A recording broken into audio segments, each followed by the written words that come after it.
mean, I could go on, but I wouldn't have a career without Leonard. So what I'm doing here is to think about tradition. And as I was practicing last night, I realized that, what I want to think about is tradition as a kind of experience outside of the body. It's not individual, it's contained someplace else. Right? We were talking about AI last night. It can even be contained in AI, right? Discipline, like our academic disciplines, somehow does touch the body and is contained within us. It's part of us, part of our bodies. It's embodied. And so you're talking about Tai Chi, think about disciplines of the body as linked somehow to our academic disciplines as well. So outside of body experience is embodied experience. And then aesthetics as a potential mediator of those experiences. Aesthetics as a possible place for insurrection and for mediation. So I will read a little bit. I'm especially interested in where readers might situate philosophy born of struggle within the broader range of academic disciplines. More than an argument that Harris has directly impacted other traditional fields, which he undoubtedly has, what I want to explore is the degree to which his work has been part of an expanding critique of the knowledge production industries, a critique mounted and championed by previously minoritized groups.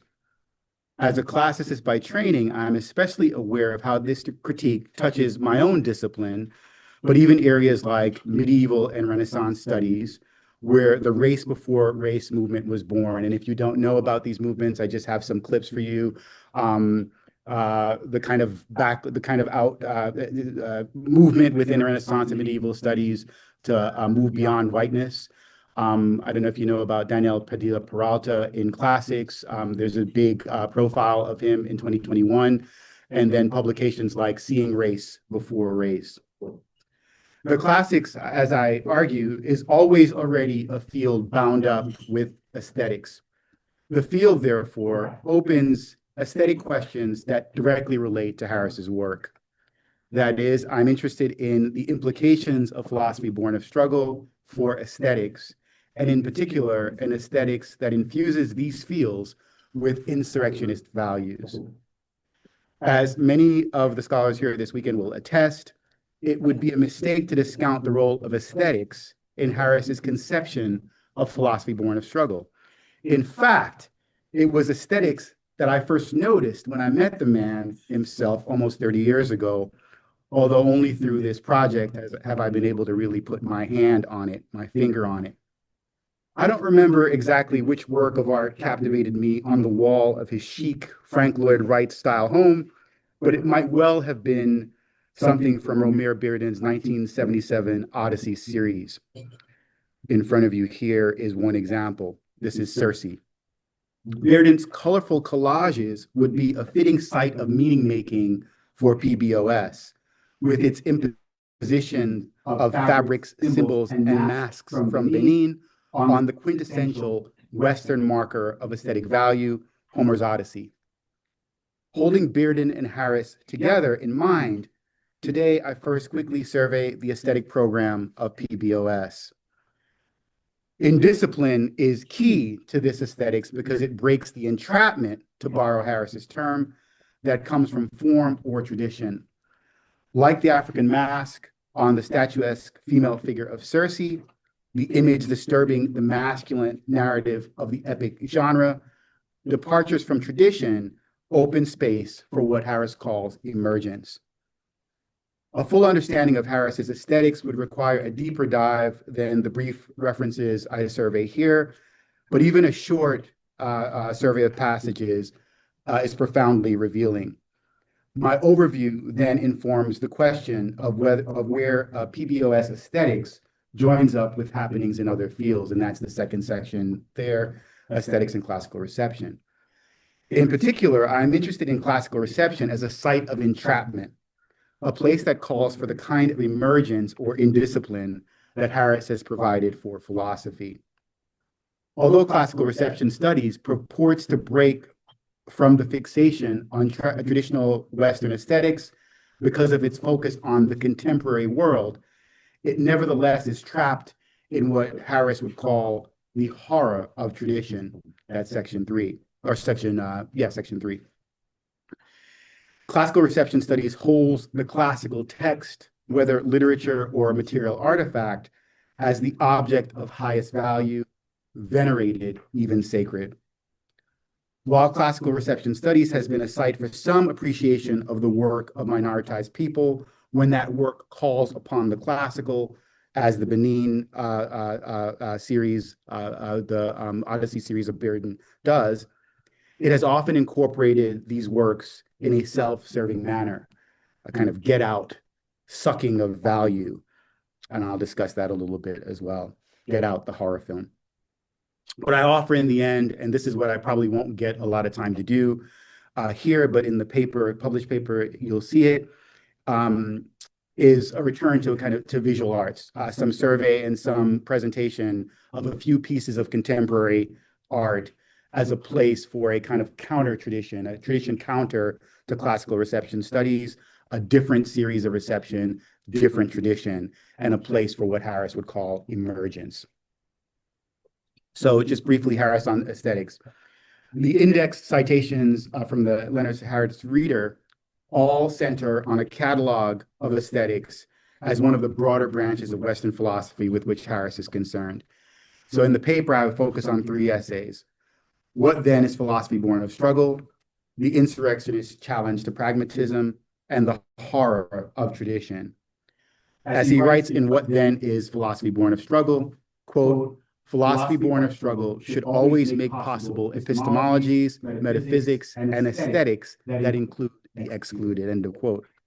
Here and across his writing, Harris rejects the kind of abstractions that constitute Western philosophy, which would include such constructions as those pertaining to aesthetics.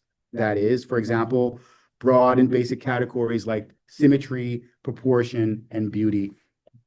As Harris sees it, these abstractions make impossible real being. That's his quote, make impossible real being. Whereas, quote, real people should not be derivative of what it is to do philosophy, but constitutive. In this context, it is clear why Alain Locke's aesthetics project, such as is articulated in The New Negro, is of interest to Harris. Locke calls for universal aesthetic values, signals an avoidance of art as expressly political or propagandistic. Nevertheless, as Harris sees, Locke couples abstractions like beauty, balance, symmetry, rhythm with grounded concerns, the cares of real people, as opposed to quote unquote colorless abstractions. Harris's language of groundedness is clear again in the insurrectionist challenge to pragmatism, where the reader encounters 2 additional references to aesthetics, the first a recurrence of this advocacy aesthetics, as Leonard puts it, from Locke. Engagement with these essays should consider its full title, which you have in front of you, which is a reference to Leroy Jones, Amiri Baraka's 1957 poem, Preface to a 20-volume suicide note. And we can't read all of this together here, but it's in front of you now. It's a little small, sorry about that, just to give you a sense of it. The poem's urgency, as Harris's juxtaposition punctuates, belies pragmatism. The first person's voice expresses desperation at the ground opening up and enveloping him in that second line, as he is simply trying to do an everyday thing like walk his dog. The notion that nobody sings anymore, which is a kind of frame along with things have come to that, as you see in front of you, also mirrors the closing third of the poem, the reflection of the daughter kneeling to pray. Her own clasped hands, which you see, into which she peers, hovers around the same abyss into which the speaker peers as he walks his dog, the ground opening up and enveloping him. Readers debate whether the space, the emptiness of the clasped hands, leaves room for hope or cause for further despair. Harris, too, hovers around this abyss, holding on to hope in the midst of what he calls abjection, insecurity, and trauma. It is here that he characterizes the activity of insurrection as emergence. This is where he uses this language, as opposed to entrapment, where adherence to received forms of philosophy is deadening. As he puts it, quote, Imagination requires leaving categories given to us by experience, end of quote. By sampling the Jones Baraka poem in the title, Harris creates a sonic baseline to his inquiry.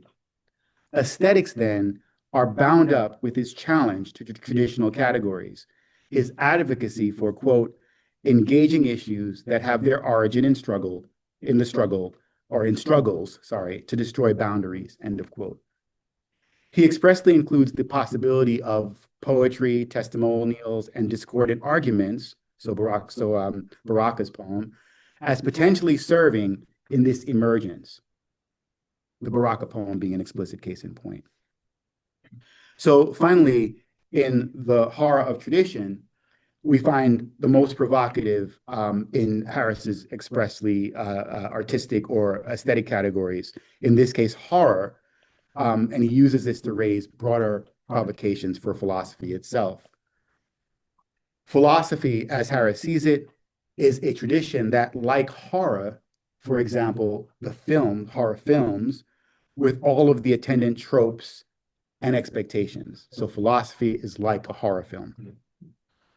Like the horror film, which depends on specific structures and assumptions, Harris includes aesthetics in the fields that are distorted by, quote, inherited and privileged structures, forms, assumptions, and codes that remain unstated, end of quote.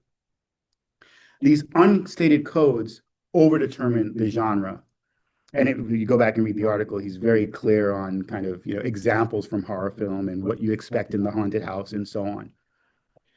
Harris is most powerful in his critique of tradition as not the site of reverence or value, but as horror incarnate, quote, the categorically impossible past that shapes the present, end of quote. Whereas the pragmatist might abide in this horror, trying to find a way out, the insurrectionist can't.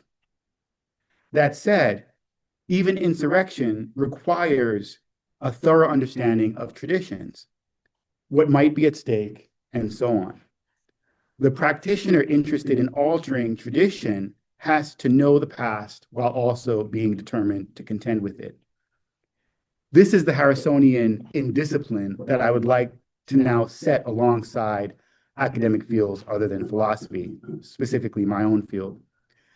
First, I'm interested in the horror of classics and their reception, and then I will close with some piece of contemporary Black art. Again, we might not get to too much of that. We can do that in Q&A. The art can serve, I believe, as a site of indiscipline, a place for the kind of transvaluation of which Harris speaks, where new futures replace lifeless traditions. And here's what I mean by aesthetics being a mediator or mediating the kind of thing that I'm interested in. So questions of the classics and their reception are always already questions of aesthetics. In these contexts, the value of the classical object is paramount. And by classical object, I mean literature, artifacts, and even art, right? So think of Homer's Iliad and Odyssey, but also a statue of Discobolus, whatever the case may be. Philosophy born of struggle, then, necessitates a break from these traditions. Classical reception studies is in conversation with Western philosophy, and in particular with aesthetics. It is always already in reverence of the classical. As early as the 1st century BCE, the language of aesthetics prioritized ideals of Greek art and architecture as the pinnacle, as the acme, excelling in symmetry, proportion, and that elusive category of beauty. The Roman author Vitruvius assigned these categories not only to objects that can be materially produced, like architecture, but even to the human body, and therefore its imitation in statues, for example. So Da Vinci is a Vitruvian, right? The Vitruvian man is Da Vinci, right? Human beauty comes about by natural design, and so beauty in nature finds its complement in the body and in thought.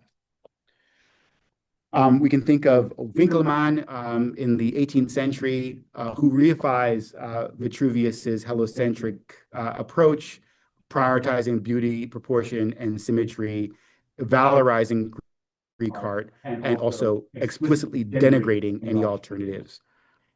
And you have a quote from Winckelmann in front of you. I won't read it in its entirety, but as you can see in this quote, he makes the claim that Egyptians, for example, made little aesthetic progress from their earliest art. So they came up with something like the kouros, the standing statue, fixed, and never progressed beyond that. He attributes this lack of progress to their own physical appearance. It's in their very bodies, asserting that, as he puts it, quote, they did not possess those excellences that could stimulate the artist by ideas of high beauty, end quote. Right. There are implications to, and again, he's the founder of art history, right? There are implications to this judgment, which he himself expresses, right? That is, from aesthetics, we go to liberty, right? So freedom of persons, right? So artists couldn't innovate because they weren't free. Governance, they're ruled by monarchy as opposed to democracy, and religious observance. And for him, this leads to Christianity. By the time, and so this is just a trajectory from the classical to Winckelmann and to Kant. By the time Kant comes on the scene, these foundations for Western aesthetics have already been firmly established. Aesthetics were central to Kant's philosophical program. As one philosopher puts it, in Kant's view, this is Michael Bauer, quote, art provides us with a means for living, acting, and thinking in accordance with an ought, the ought that we should make the world beautiful, that the world should be beautiful. And so for Kant, as for Winckelmann, the making and observing of art are deeply bound up with our very vocation as human beings, end of quote. For Kant, however, as Charles Mills puts it, humanity is normatively divided so that only certain human beings have the capacity attendant to aesthetics and thought. And again, I won't get into all the examples, and this is very, very small, sorry. But there's an article by Lawrence Ramsauer that goes over these at least 6 distinct passages in which Kant makes claims about the insufficiency and inadequacy of non-white people. Attempts to reconcile this denigration of races to his later arguments against the morality of slavery fail, as Ramsauer sees. Beyond interpretations of Kant as an inconsistent egalitarian or consistent inegalitarian, Ramsauer argues that Kant's egalitarianism is useless as an antidote to his racism. So far, we see that Western aesthetic theory places the Greeks at the foundation. We knew that, right? Or really at the pinnacle of value. Only through a kind of imitation can modern aesthetics accomplish any approximation to those of the Greeks. And this becomes, and I won't keep quoting, but it becomes an endless loop back to the Greeks, whose value only increases with each new return. Reception studies would seem to offer a slight reprieve from this loop, from the value placed on the classical aesthetic object, because of the way in which it values the modern or the contemporary, that is the reception. And I mean, we could use any number of examples of reception studies, but Jauss is the beginning. In Germany, the aesthetic object, in this case, literature for Jauss, has a social function, and it has its reception and impact. In his language, each audience has a new horizon of experience or horizon of expectation, as other scholars put it, that can recognize aesthetic norms and then even surpass what comes before. And this is where it differs from traditional classics, right? Not always returning to the Greeks, but now saying that the reception actually is the now. It's at the point of, the meaning is at the point of reception, and therefore we might be able to break out of this and to actually innovate. These ideas, Jauss's ideas, were extremely impactful in my own field, in classics, specifically first, initially through the scholarship of Charles Martindale, whose name is in front of you as well, who famously coined this phrase that meaning is created at the point of reception. Meaning is created at the point of reception. For the classical text or object, this formulation seems to prioritize the reception over its precedent. As Simon Goldhill, a noted classicist, argues, however, the idea of the individual as a social construct has a role to play in what he calls the current construction of reception theory. Goldhill argues for the idea of the bourgeois individual, a post-Enlightenment development that he believes plays a, as he puts it, potentially damaging role in reception, right? That is, we have to consider the construct of the modern, of the contemporary. The ideas of classical tradition, or the idea of classical tradition, is inextricably bound up with this bourgeois individual, right? So even valuing the classical is a construct within this bourgeois individual. So as such, Goldhill calls for attunement to such factors as gender and violence in Titian's 16th century reception of Ovid, or attention to anti-Semitism in Richard Wagner's 19th century classicism. Martindale, in contrast, makes the case for classical Western aesthetics in his rejoinder to Goldhill. So they publish a debate about this very topic. Martindale shows his hand in the subtitle of his essay in this debate. And the title is, I'm chuckling, but Why Reception Studies Needs Kant. Why Reception Studies Needs Kant. Echoing Winkelmann, Martindale speaks in Christian terms of what he calls a cloud of witnesses from the present and multiple pasts, along with whom supposedly an individual may judge a work beautiful. For Martindale, this is not a particularly social process.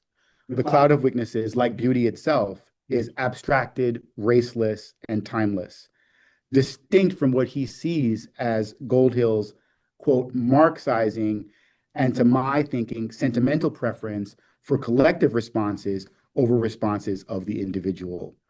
Again, a very Kantian sort of abstracted, idealized construction. Martindale valorizes Kant's aesthetic ideas, again, depoliticized, individual, and separated from any zeitgeist or collective mode of exchange.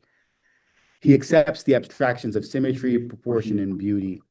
In his estimation, Goldhill confuses the beautiful with the agreeable, as he puts it. The Christian metaphor of the cloud of witnesses, the aesthetic language of individuation and beauty, affirms the traditions of Western theory without any critique of the premises on which they are based. In the interest, let me just move on to, again, the sort of horror of tradition here. And again, we come back to, where do I put this? Let's see real quick. So classical reception studies is a case in point, an example of the kind of trap, as you saw, about which Harris writes. Or again, tradition is horror. And you see the horror in the exchanges between Martindale, Goldhill, and so on.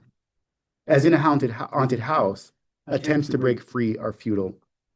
Even Goldhill is in a way left in the haunted house because of the continued value placed on the classical.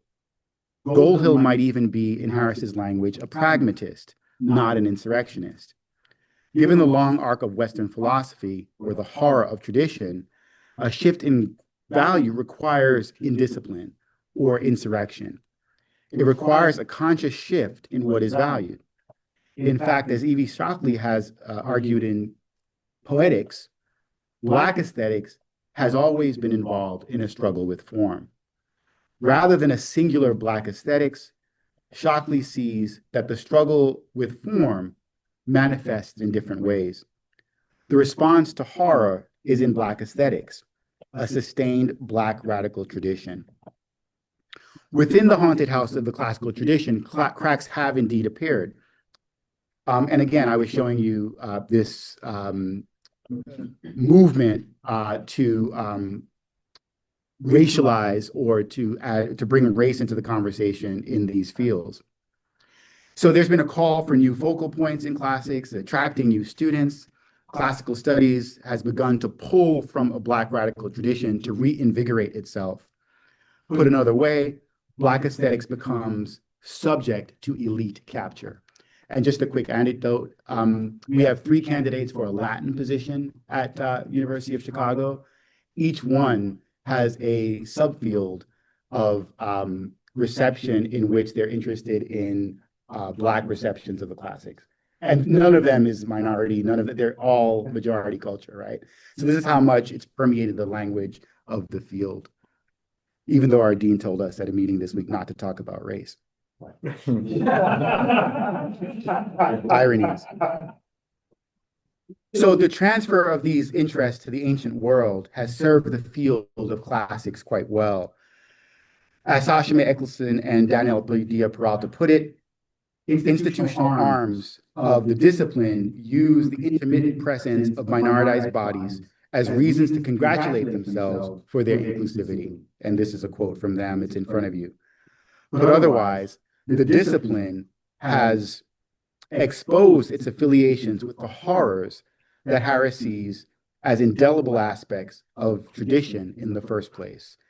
And the language they use is so, they don't know Harris's work, but listen to the language they use.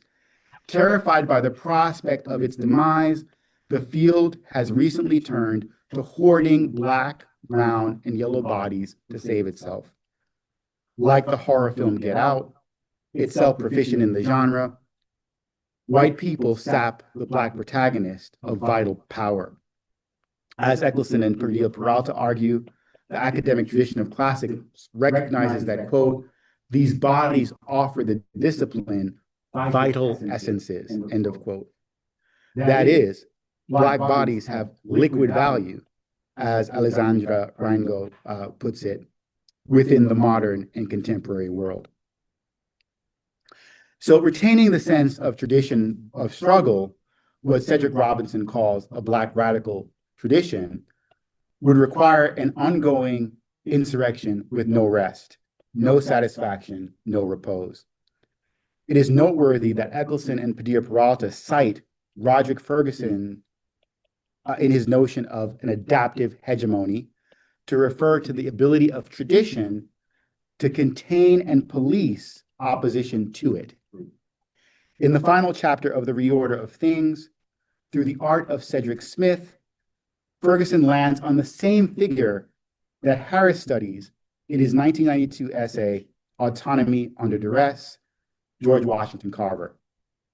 For Ferguson, Carver, as in his words, a supposed castration victim and suspected homosexual, is in Smith's representation, Black currency, the name of this piece, quietly poised in opposition to attempts to regulate him, affected through, these attempts are affected through, quote, the nation, its economy, and the hegemonic incorporation of minority knowledge, end of quote. The vibrant colors of the piece, as Ferguson sees, asserts various mediations and meanings surrounding the poised, as he puts it, venerable face of Black Leonardo, as the 1941 Time article dubbed Carver. For Harris, the treatment that Carver endured is a contestation of Cartesian and Kantian notions of the autonomous I, or the categorical imperative. And if you know that article, Harris constructs a Dr. Dick, a good doctor, who performs the castration.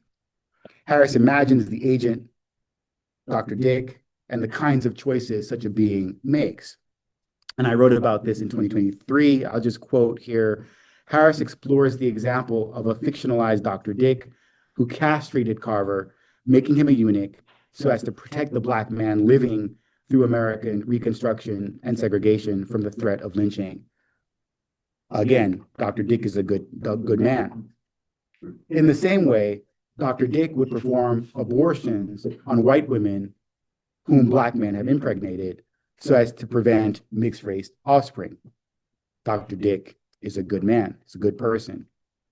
In the dominant American discourses of the late 19th and 20th centuries, separation of the races was a positive good, a reality that the Supreme Court case Plessy versus Ferguson affirms, 1896. Dick's good acts are historically contingent. the need to contextualize these acts problematize Kant. There is no autonomous agent, no categorical imperative, only human subjects in contingent genealogies. Dr. Dick is an example of how even well-intentioned allies are trapped in the conventions of horror. Dr. Dick, too, is a pragmatist. He cannot recite the suicide note. In much the same vein as Harris, in light of hegemony's adaptiveness, Ferguson calls for what he calls a critically agonistic relationship, even to articulations of minority difference. And I'm going to wrap up because on time, I had time here, but what I would do in the last section is to survey, again, if we think of tradition as outside of the body and aesthetics and discipline within the body, what I wanted to do was think about back to Bearden, a notion of a Black aesthetics that is of struggle, right? An aesthetics that Leonard can appreciate, that we can all appreciate. And I came to Romare Bearden's mill hand lunch bucket and was fixated on this hand. Now, this is an image of the boarding house of his grandmother. This is the grandmother of Bearden. And he puts these figures in circulation. The hunched over man in the middle, again, sort of abjection, weary, burdened in this migration from south to north. The boarding house becomes a resting place. And the mill hand works the mill, or works in Pittsburgh, for example, would be the steel mill. And that hand becomes instrumental. It becomes thematic. It becomes a trope. I was interested not only in the circulation of the classical here. You probably can't see this classical building in the back here, and the way in which the collage layers over that as if the classical is a layer beneath what Bearden wants to do. It's there, but not reverenced. It's necessary to build on, but is not central. I was interested in figures like the woman at the center, who, let's say it's Bearden's grandmother, the framed picture that looks like a Harriet Tubman figure, and the tropes that come up in contemporary Black art here. But then the hand itself as even reaching back to West African art. The Dogon here is a priest in the Metropolitan Museum. It's a small image, but just to remind you, this is almost an 8-foot tall image. This is a monumental piece. And the asymmetry of that left hand, that focal point, is not accidental. It's not broken off. It's consistent with other pieces from the same traditions. The hand of the raised female figure here, almost like, maybe a woman helping through pregnancy or childbirth or something like this. And on, various examples here. But then the reception of this hand, again, in very contemporary art. This is Shabalala Self, 2019, using materials that are thought to be and known to be collage materials, similar to the kinds of materials that Bearden would use. So again, the possibility of new traditions, the possibility of new tropes, and a new center of gravity here in this art. I'll stop.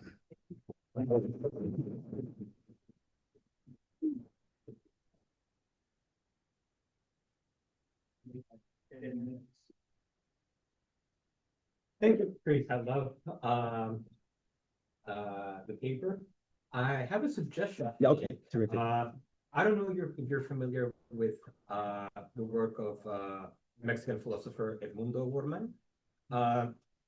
Penned in the 1940s, if I'm not mistaken, a great essay, which in Spanish is called El Arte o de lo Monstruoso, Art and Monstrosity.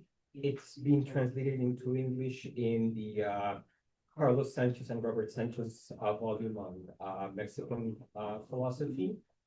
And what O'Gorman does in this piece is focus on indigenous art, specifically Aztec art. And what he does, given that the traditional Western, specifically European categories to understand that art are not applicable, he actually reappropriates the idea of monstrosity, the monstrous, and he focuses on the analysis of a Mexica piece of art, the stone of Coatlicue, which represents a clownic goddess that, according to Mexica mythology, was basically torn apart by her son Huitzilopochtli. And I mean, if you look at, if you ever go to Mexico City to the go to the National Museum of Anthropology, you'll see it there. It's a huge piece of art, and it represents Coatlicue completely dismembered. And according to yeah, thanks. What's fascinating is that O'Gorman basically argues that the proper way to understand this is through the category of monstrosity, because only monstrosity reveals what he calls the mythical fluidity of the world, which breaks completely all of the proportions that Western artists, particularly Greek art, have been based upon. Thank you. And I think that this resonates very well with Thank you so much. your proposal. Yeah. Thank you so much. My apologies for walking in late. I'm Andrea. Hey, Theo. Thank you so much for this presentation. I'm not in classics, but I am in philosophy, and we have to read many other things. Yes, I mean.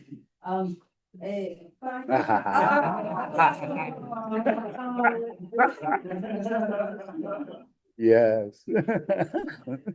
Oh. That's awesome. Awesome.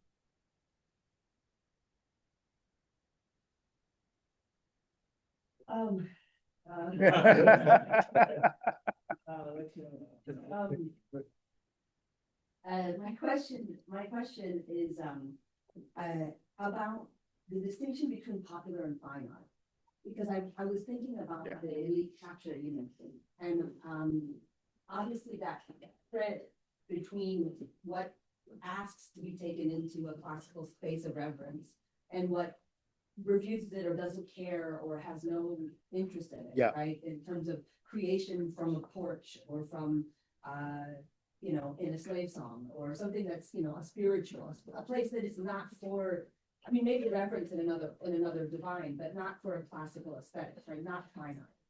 And I guess my question is, I'm thinking about Get Out as an interesting juxtaposition because it's popular film and mass media, but also how you might think about or how you might frame some of that thread between the popular and the fine, the high or the low brow, or like that distinction in its own kinds of insurrectionist, or it captures. I mean, obviously blues and jazz are a very clear example of ways in which certainly jazz can be part of that identity capture. So I'm curious about this. Yeah, I love that. Thank you.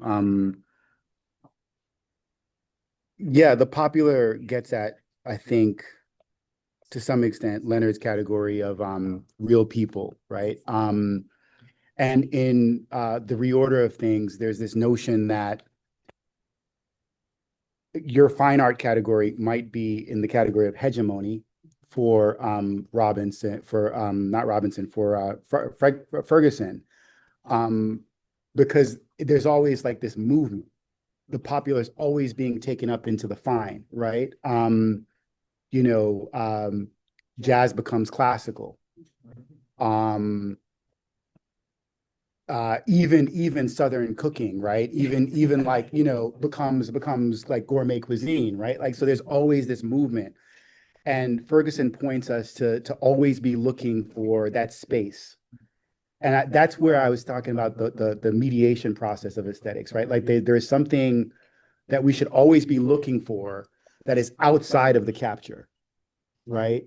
I put this up because it's striking that this collection, these are from the Virginia Museum of Fine Arts, but it's actually a Brooklyn Museum exhibition, and it's from a collection of Swiss Beats and Alicia Keys.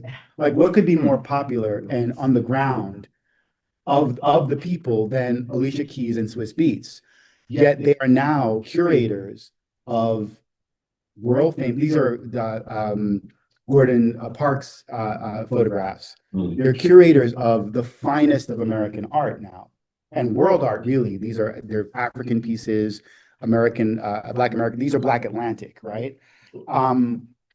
So I'm glad you said that, because I didn't put my hand on it, but really I'm interested in that movement, and where to always look. At the end of the reorder of things, Ferguson says it might be in grandma's cornbread. It might be, where is it? That we should always be looking for that. That's the insurrection. So I appreciate those categories. Thank you.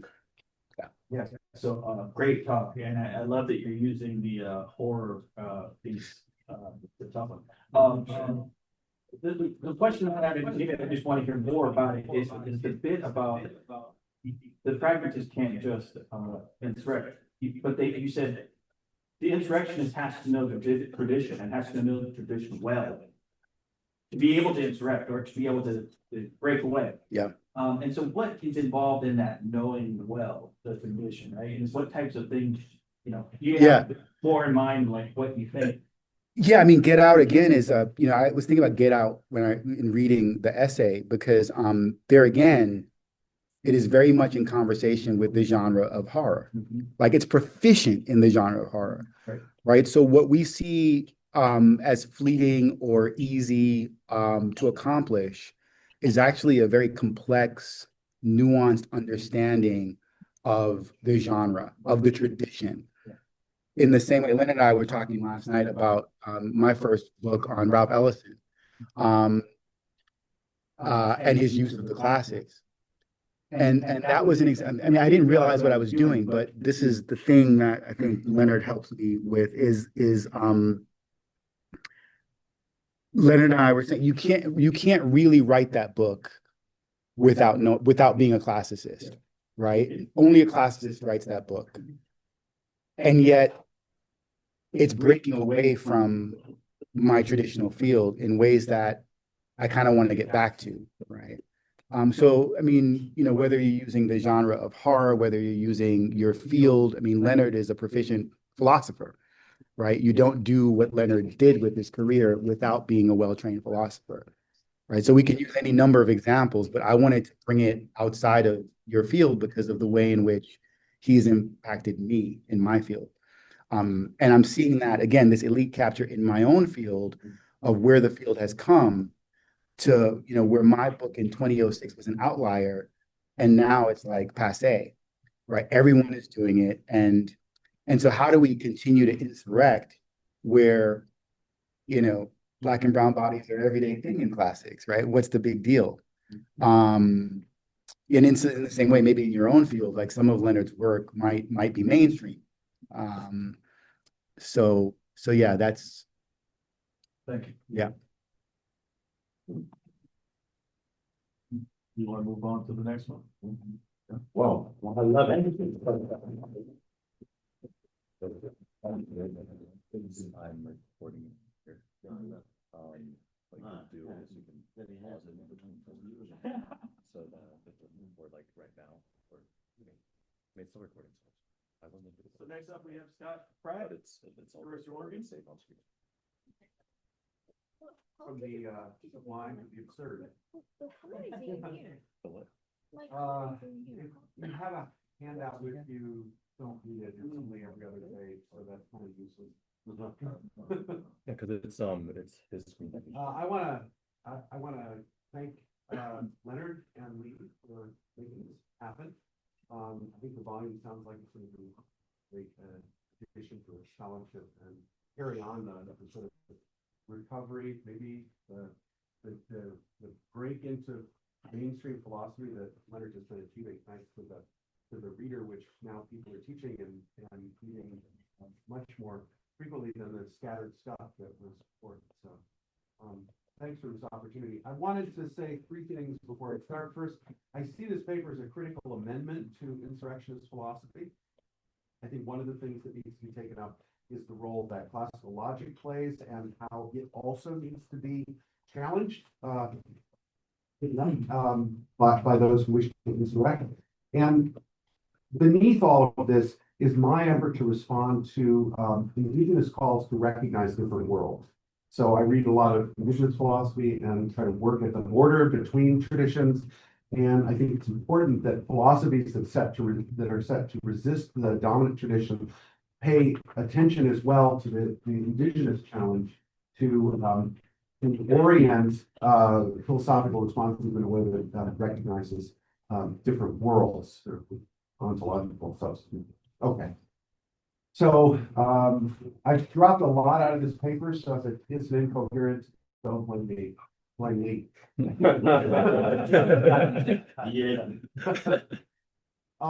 Two quotes to begin from Leonard. Persons who are logical can practice racism. It is not their logic, it is a matter of the structure of their reasoning that fails. It is false that all forms of racism and ethnocentricity fail to be rational. By rational, I mean arguments that do not commit fallacy. And being self-critical and versed in formal reasoning skills is in no way an assurance that ethnocentric or racist views will not prevail. There's a relationship between logic and insurrectionist philosophy. My aim in this paper is to introduce the idea of insurrectionist logic within the framework of Harris's Philosophia Nata Excanatio, Philosophy of Struggle, and its axiology, Insurrectionist Ethics. I will first present what I mean by logic, since it's not a standard notion, and summarize key aspects of insurrectionist logic. In the second part, I will show the relation between of logic to philosophy born of struggle. And in the last section, I will argue that insurrectionist logic affirms two central aspects of philosophy born of struggle, even as it also shows the limits of the view.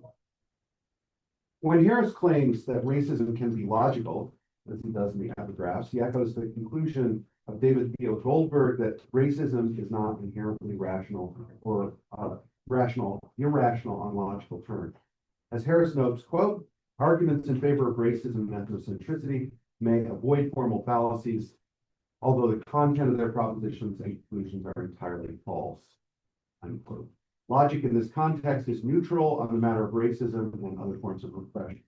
Rather, it simply provides a framework for making arguments regardless of the truth of the argument's claims or of their moral implications.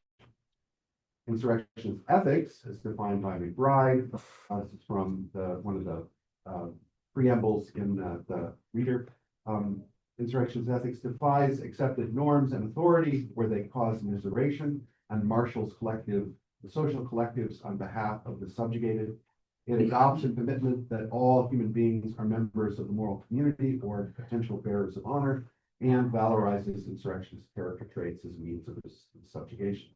Insurrection ethics requires the communities in which it operates are divided into categories that allow solidarity with the oppressed and opposition to the oppressors.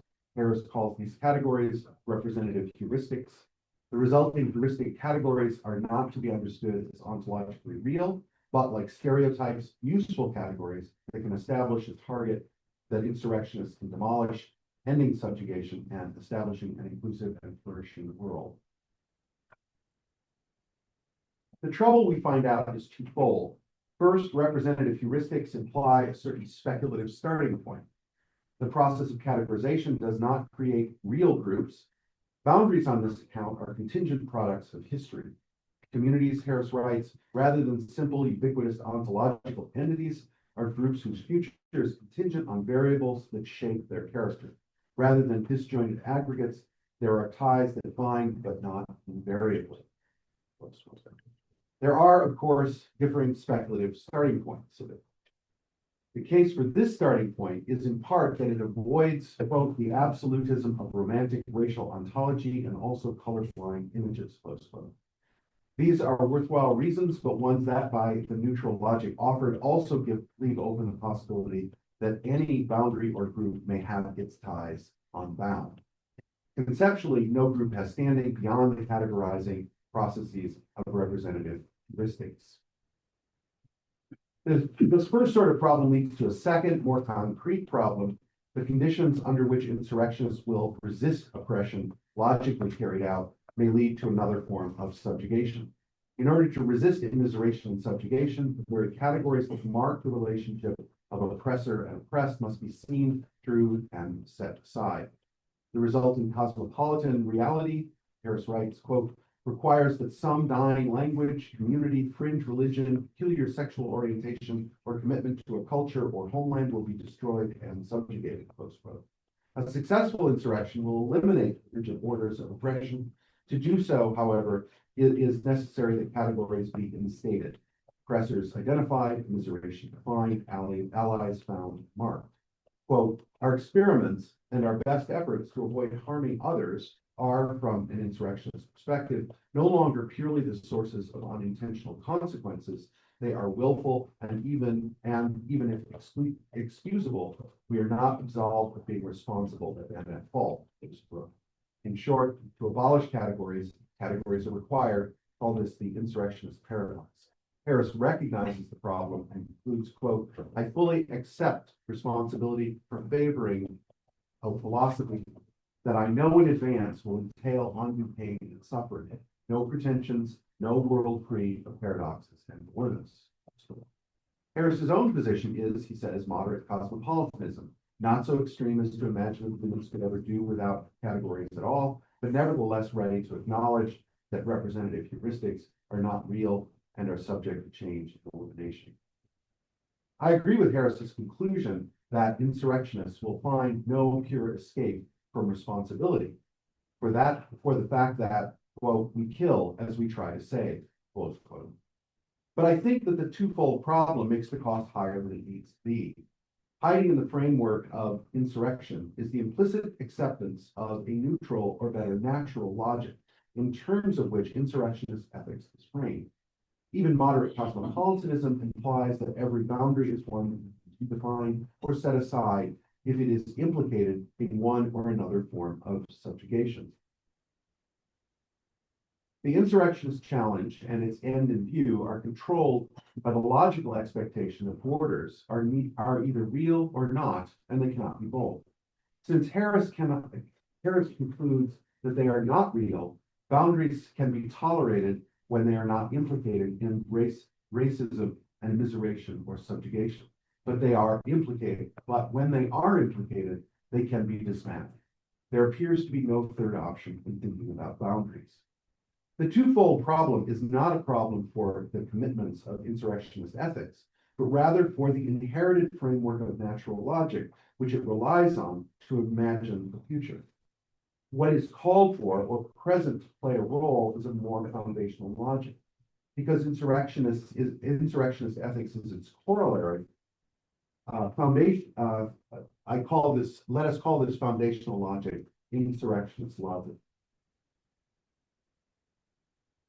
Insurrectionist logic is not logic in the sense of the application of established logical rules to a particular subject, insurrection, but an entirely different set of logical rules that, when applied, challenge and disrupt established systems. To understand the starting point of an insurrectionist logician, it is important to take logic not as referring to so-called laws of thought or rationality alone, but as referring to principles of order in general. One form of ordering takes place in thinking about the world rationally, but ordering also takes place when one acts, selects among alternatives, writes laws of conduct and finances, builds footpaths and highways, composes poetry, plants crops, and teaches children.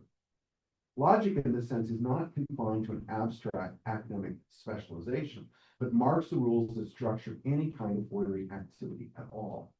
Some of these orders, for instance, the economic order of chattel slavery, institute advantages for some and immiserate others, making survival a matter of course or a constant struggle, promoting the flourishing of peoples and their places or consigning them to a living death. In other words, necrophagy.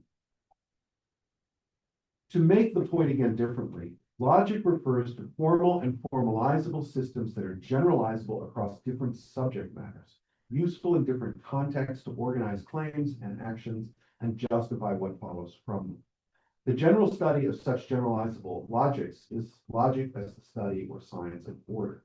This concept of logic was proposed by Josiah Royce in 1910, but has rarely been entertained by logicians since the Harvard logician C.I. Lewis developed it as the first modern system of modal logic in 1918. This lack of attention likely owes to how this approach to logic stands against the disciplinary limits established by 20th century logicians, anxious to keep their field out of harm's way, even as they sought to dominate the market of ideas by claiming a priori importance. For these timid logicians, classical logic only studies the laws of thought, not merely descriptively, but normatively setting the standard for what can count as legitimate thinking and conclusion drawing. Royce's logic is capacious and dangerous because it aims to consider all orders of thought, of mathematics and geometry, of the special sciences, and most dangerously, the orders of morality, law, and society, as a means of confronting racists. No, that's wrong. I'm skipping a section. Down to the next section. If the reason classical logic is taken as a resource for challenging systems, it provides only compromised resources. Harris summarizes this, quote, if reason is the sole evidential route to any form of warranted belief, there can be no guttural emotions, leaps of faith, or normative choices on this route, close quote. But simple reception of the reason taught by the history of European descended philosophy will not bring the transformation sought. Harris writes, leaving a philosophical world that is committed to a search for the unmitigated truth through a singular reasoning method, we are still faced with the task of building a viable world, knowing that our definitions have limitations and that the self is an historical agent. For Harris, philosophy born of struggle is not only a critical project, but a constructive or transformative one, hence the place of insurrectionist logic. Insurrectionist logic demonstrates the lie of such complacent acceptance and advances the constructive project. As a logic that studies the principles of instituting orders of whatever sort, insurrectionist logic has three dimensions. The first can be called descriptive, the second critical, and the third normative. Logic as descriptive in this sense seeks to describe the principles of order that govern the actions of agents. Such principles are not normative. They are not laws to be enforced because they are necessary, like it or not. These invariant principles can be called, after Royce, absolute truths, which annoys everyone, or better, performative absolutes. Performative truths are identified via a conceptual test. An absolute truth, Royce said, is one where the denial implies the assertion of the same truth. I'll leave out some of the rationale for this. An active judgment thus requires at least four performative absolutes: classification, affirmation, negation, and relationality. You can't make claims about the world without doing those things: classifying, affirming, negating, and recognizing relationality. There are other performative absolutes as well. In each case, they are identified and experienced by agents when they take action. These are not transcendent principles that one can consult. They emerge when you do stuff. Agents do not choose to follow them. Their very actions perform and confirm them. Although the principles of order are not norms of thinking or acting, they nevertheless can serve as a set of principles in terms of which other principles of reason and action can be considered.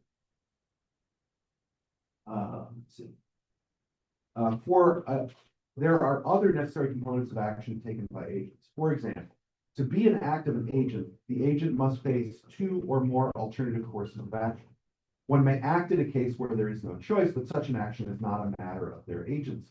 Further, if a course of action is chosen by an agent, it will be in relation to some purpose or intention. If no intention plays a role, then the action is either the result of a random choice or of another agent who determines the course of action. To be an agent means to face alternative courses of action and select among them in terms of some future sought-after result.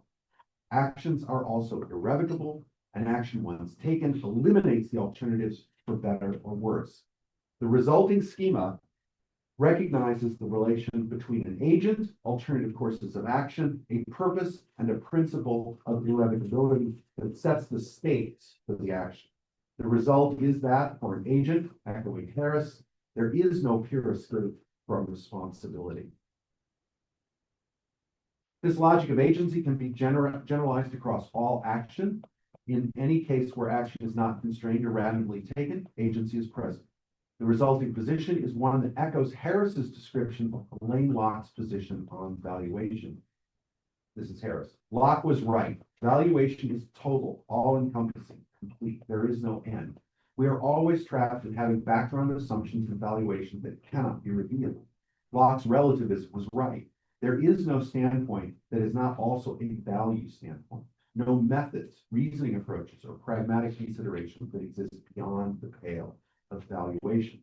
In short, even when one acts without apparent choice, there's always a governing value, and the action is taken in effect by the agency whose values govern the act. In this sense, the world of values is also a world of agents. The second dimension of such a logic is critical in the sense that by identifying what is necessary for agential action, it is possible to critique other efforts to say what is necessary for order. Classical logic, for example, assumes a set of principles about what is necessary for valid arguments, ordering principles of argument. Historically, these principles have helped to define reason, and in so doing, what it is to be human. To systematically fail to follow these rules of reason, persons are marked as irrational, as less than human, as expendable in favor of those who exhibit right reason. Insurrectionist logic as a critical theory can challenge the received rules of reason, and some of these assumptions can be found out not as necessary, but as historical, imposed for purposes over time to the advantage of some over others. Definitions of the human and non-human, long accepted as natural kinds, can be found to be a consequence of a particular history of advantage, exclusion, and exploitation. On this account, it becomes clear that the inherited practice of reasoning is not neutral. Even a well-reasoned rejection of racism amounts to racism's defense. While the invariant logic of performative absolutes describes the constraints on agency prior to the imposition of value, the classical logic inherited as Enlightenment reason is instead the product of a value system. If it is a value system that embeds the structure of oppression, then resistance within the system reinforces it. The third dimension of insurrectionist logic as the science of order is a consequence of its demand for normative standards. It is necessary for agential ordering that actions are taken in relation to norms, purposes, or ends. Which norms, purposes, or ends are not given as necessary, but must be selected by the agent.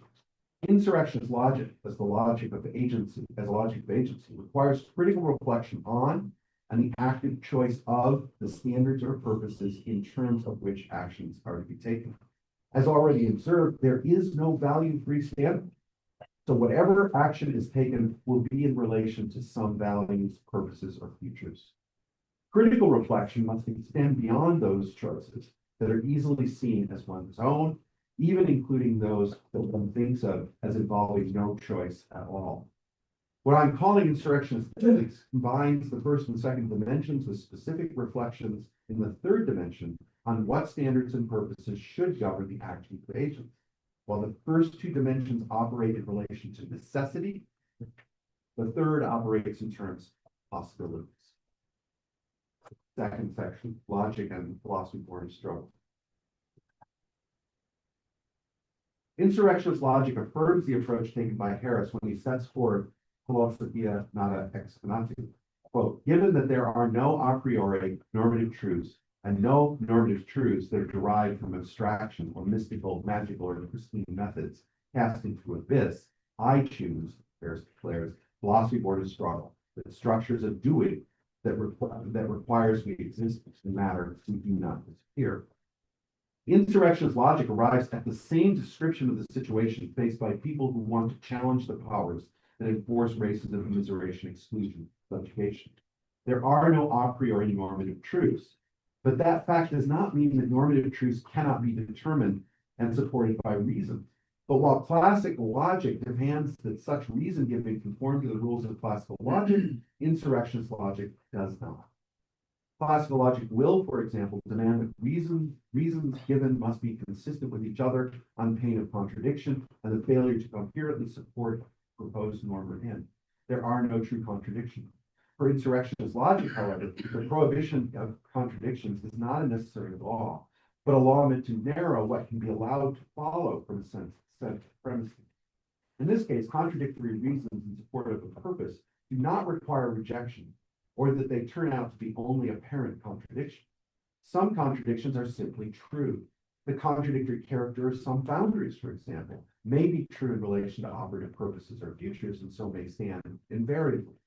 Likewise, the demand to establish sharp boundaries between one group and another in order to make a credible case for the destruction of one and the advancement of the other are categories established under the expectation that the middle, the border or boundary, must be excluded. Such a law is not a performative absolute. It is instead a law with a history and a relation to interests that made it an affiliation to God. Is the choice of normative truth then simply arbitrary, unconstrained by the laws of classical logic, that is potentially the product of fallacious thinking? Classical logic cannot escape itself. But for the insurrectionist logician, aspects of it, those rules that are not performative absolutes, can be set aside.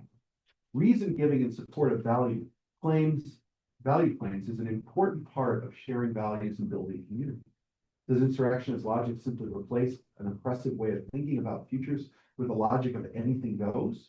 The apparent dilemma of either working within classical reason or operating without reason mirrors the dilemma Elaine Locke identifies and Harris restates.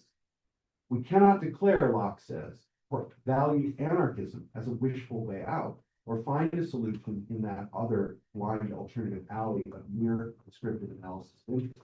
To my thinking, the gravest problem of contemporary philosophy is how to ground some normative values, some normative principles, or criterion of objective validity for values without resort to dogmatism and absolutism on the intellectual plane and without falling into their corollaries on the plane of social behavior and action of intolerance and mass coercion.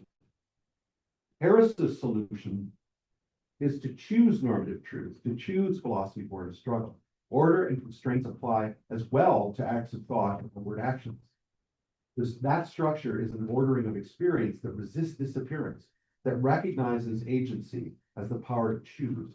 Such a structure is not arbitrary or mechanical, but one that establishes the necessity and responsibility of purposive possibilities. This is insurrectionist logic. Last section. Harris argues that philosophy born of struggle recognizes four necessities. Pluralism, manifested ontologically as a plural universe and experientially as eternal provincialism. Avowed values, that is, the necessity of having commitments, of organizing values that structure our existence and mattering. That the universe is amoral or purposeless, and that the primary value is universal liberation. Insurrectionist logic provides reasons to accept the first two, and in a qualified way, to reject the second two. The principles of order that make up the logical framework of a philosophy born of struggle can be understood as a set of principles that are demonstrably necessary to the possibility of taking proposive action. Among them, pluralism is required, since to take action always institutes a cut between courses of action, that is, the action taken and those not taken. Such a principle of order ensures that there will always be irreducible divisions between courses of action, the agents that take them and their circumstances. These divisions mark relations, but ones that establish rather than eliminate boundaries. The result is that experience happens in bounded places, provinces, and philosophy inevitably happens in these places in relation to limits. Insurrectionist logic confirms Harris's conclusion that, quote, provincialism and difference are inescapable, close quote, and that as a result, philosophy born of struggle necessarily begins, quote, facing eternal provincialism, close quote. It is also the case that having a purpose, goal, or future is a necessary condition of action. Agency requires purpose. Insurrectionist logic requires its corollary insurrectionist ethics. avowed purposes that respond to oppression. Harris declares that any philosophy that is not defective, that is, any philosophy born of struggle, must frame its work in relation to a future where racism is ended, the subjugated are freed, and the poor fed. The choice of purpose, however, is not a deductive conclusion from some set of transcendental principles. Such choices never are. The performative absolutes of insurrectionist logic simply state the fact that any agential action has a purpose. The source of purpose is not found in these absolutes. Purposes emerge not from reason, but imagination, the felt experience of the immiserated, or as Harris puts it, the ability to recite Amiri Baraka's preface to a 20-volume suicide note. As Harris explains, quote, the very structure of philosophy should provide tools, poetry, imagery, close quote, in addition to both evidential reasoning and openness about its deep structural values and norms, close quote. The necessary pluralism of the requirement of avowed values are confirmed by the performative absolutes of insurrectionist logic. The same logic of performative absolutes leads me to challenge Harris's claim that the universe is amoral. That, as he says about Martin Luther King Jr.'s claim for justice, that the universe has no arc, no moral drift toward justice. The universe, he concludes, is purposeless. To have a purpose, this is Harris's argument, I take it, the universe as a whole would need to be an agent, a thing that can have purposes. But if the universe is made of parts, a plural verse, then it is not something that could have a purpose. Harris writes, quote, to think that a group of individuals who are self-critical, self-regulated, and masters of enumerative and evidential rules of reason will form a group that is itself a rational agent is to commit a fallacy composition, assuming that the whole exhibits the traits of parts. If the universe is a whole made of diverse parts that include individual agents, then attributing agency to the whole is just a mistake. The universe has no purpose. The argument turns on the idea that agency can be confined to a particular set of individuals. Insurrectionist logic, however, generalizes across everything that can act: humans, other animals, plants, rivers, ecosystems, and so on. The fallacy of attributing characteristics of the parts to the whole is a fallacy, depending upon what characteristics are at issue. It is a fallacy to claim that since atoms are invisible and bricks are made of atoms, that bricks are invisible. It is not a fallacy to claim that if parts of a thing have mass or are extensional, then the whole also has mass or is extensional. One way of seeing the implications of this wider attribution of agency is found in the work of Deloria Jr., who's he argues that the universe is moral because it is a complex of agents, large and small, such that everything is or is part of an agent. If so, then the universe, if it is all that there is an agent as well. If, as Locke argues, values are inescapable and agents are not alone, they are at once agents with their own purposes or values and connected with other agents with their own purposes, some of which they may share. Contrary to Harris's speculative starting point, there are, on this account, collective agents emerging from relationality necessary for there to be agents at all. Any agent, however large or small, has avowed values, and their actions taken in relation to their values will have an arc that bends toward their purpose, even if they make mistakes and choose against their values periodically. The values that frame action are necessary for action, but are not the guaranteed results of the actions taken. Short, if every agent has purposes, then the universe has purposes too. And so, like every other agent, is moral. Since an agent committed to some purposes acts in ways that aid to bring about a future for those purposes described, it follows that the universe has an arc that bends toward the values that define its agency. Values themselves are an emergent product of the entire complex of agents, interactions, obstacles, occlusions, exclusions, and so on. This does not, however, confirm King's claim about the arc of the moral universe. That the universe has an arc is necessary if it's a universe of agents. That it bends toward justice, however, is not. Apart from obvious questions about what justice means in this case, it seems clear that whatever King and his followers took to be justice, it embodies a certain sort of future in terms of which they will act. Their actions are part of the whole, and in taking action, bend the arc. They may find, however, their vision was not a possible future, or that choices made by others interfered with them. Their vision will in fact be part of whatever arc the universe had, as will the visions of others in their infinite variety. All of this means that the universe is not amoral or purposeless. The universe has a surplus of values and possible futures. It is the work of individuals and their communities to imagine and consider those futures, act on them, and in so doing, play a role in establishing the arc of all the agents of which they are a part. The choice of a future described by Harris's universal human liberation is a complicated vision. Like all visions, it comes at a cost.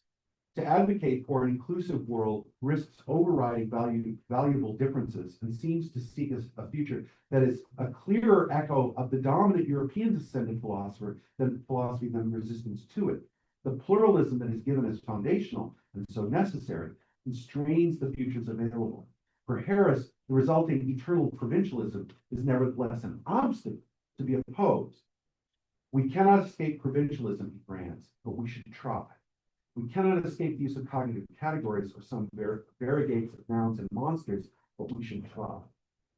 Some help is provided by the performative absolute pluralism.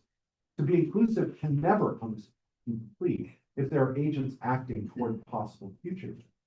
Read in relation to this principle, Harris's inclusive future arcs toward unity, but can never achieve it. The restriction of concern to humanity alone, of course, seems to ignore the rich world of other agents, non-human and collective. Human liberation in such a world would envision a future where human suffering is the central concern, but that alleviating it would also be in tension with the futures of others, and human and otherwise. If, quote, insurrection is the negation of a world, it risks reinstating the categorical structures of enlightened rationality. To reject the accrued principles of classical logic is to affirm that boundaries have local habitation, some to be challenged and others to be respected. Such a view of boundaries is logically fallacious by classical standards, but insurrectionist logic is prepared to reject those standards and affirm new ones. Harris ends his critique of pragmatism by asking whether a pragmatist can recite preface to a 20-volume suicide note. Why is this a sufficient test of the viability of philosophy word struggle? To recite this poem as an insurrectionist logician is to at once recognize the boundaries of a community and its history, not as ties that bind, but not invariably, but as a living being struggling for its own future. The problem with any philosophy that does not take a stand with is existential, and not just for individuals, but for the world. What philosophies need to recognize is that there is no escape from responsibility, from the place you are, for the need to imagine a future from that place. If any philosophy is, at its best, the study of how to get things done without taking responsibility for the things that are in fact done, then it is defective. Its defect can be made up, Harris seems to say in the end, when it learns to recite. 15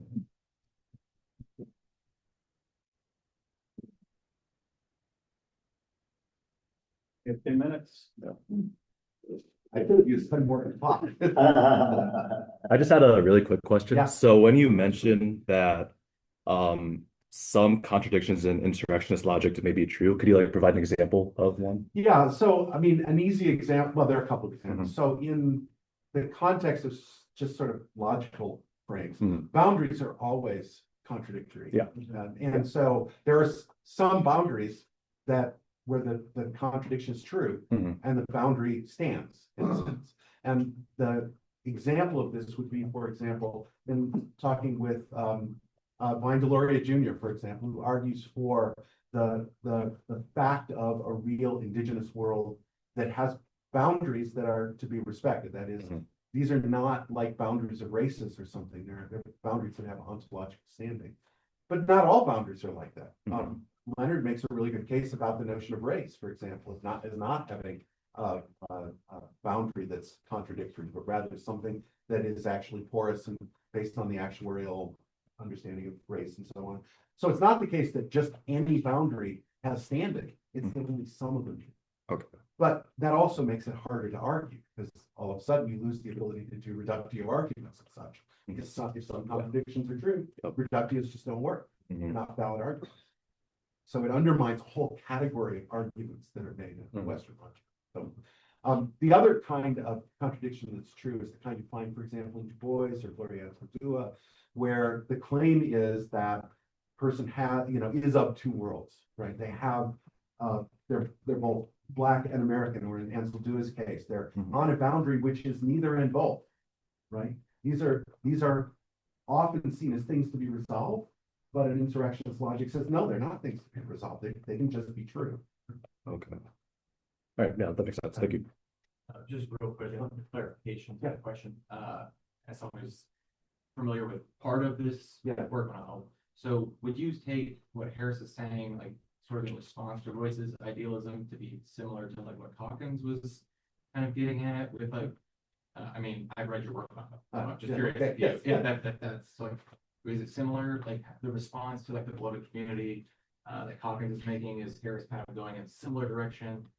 I think so. Of course, Harris would have to confirm that, but I think, and last night I had a long argument with Lee actually about, sort of reading things in Leonard things in context. So the paper on universal human liberation may be sort of a truncated view of the larger view, and it may be in fact the case that that this notion that there are collective agents and so forth, and consequently, so that process of the beloved community or something like it, if possible, is consistent with the view. And I'm going to pursue the question further thanks to Lee's suggestion. Yeah. I mean, I think I have to like reread the paper properly for sure. But because I'm also thinking about some of the same questions, so I'm interested in this idea that, like, so when you say, for instance, the universe has an act, right? Doesn't this presuppose that agency is taken for granted? Because there might also be a universe like ours, right, in which agency is not predictable, right? It cannot be like you can also refuse to be an agent, and that's also and exactly. Yeah. In terms of like the arc of the universe, right? What kind of arc that is produced?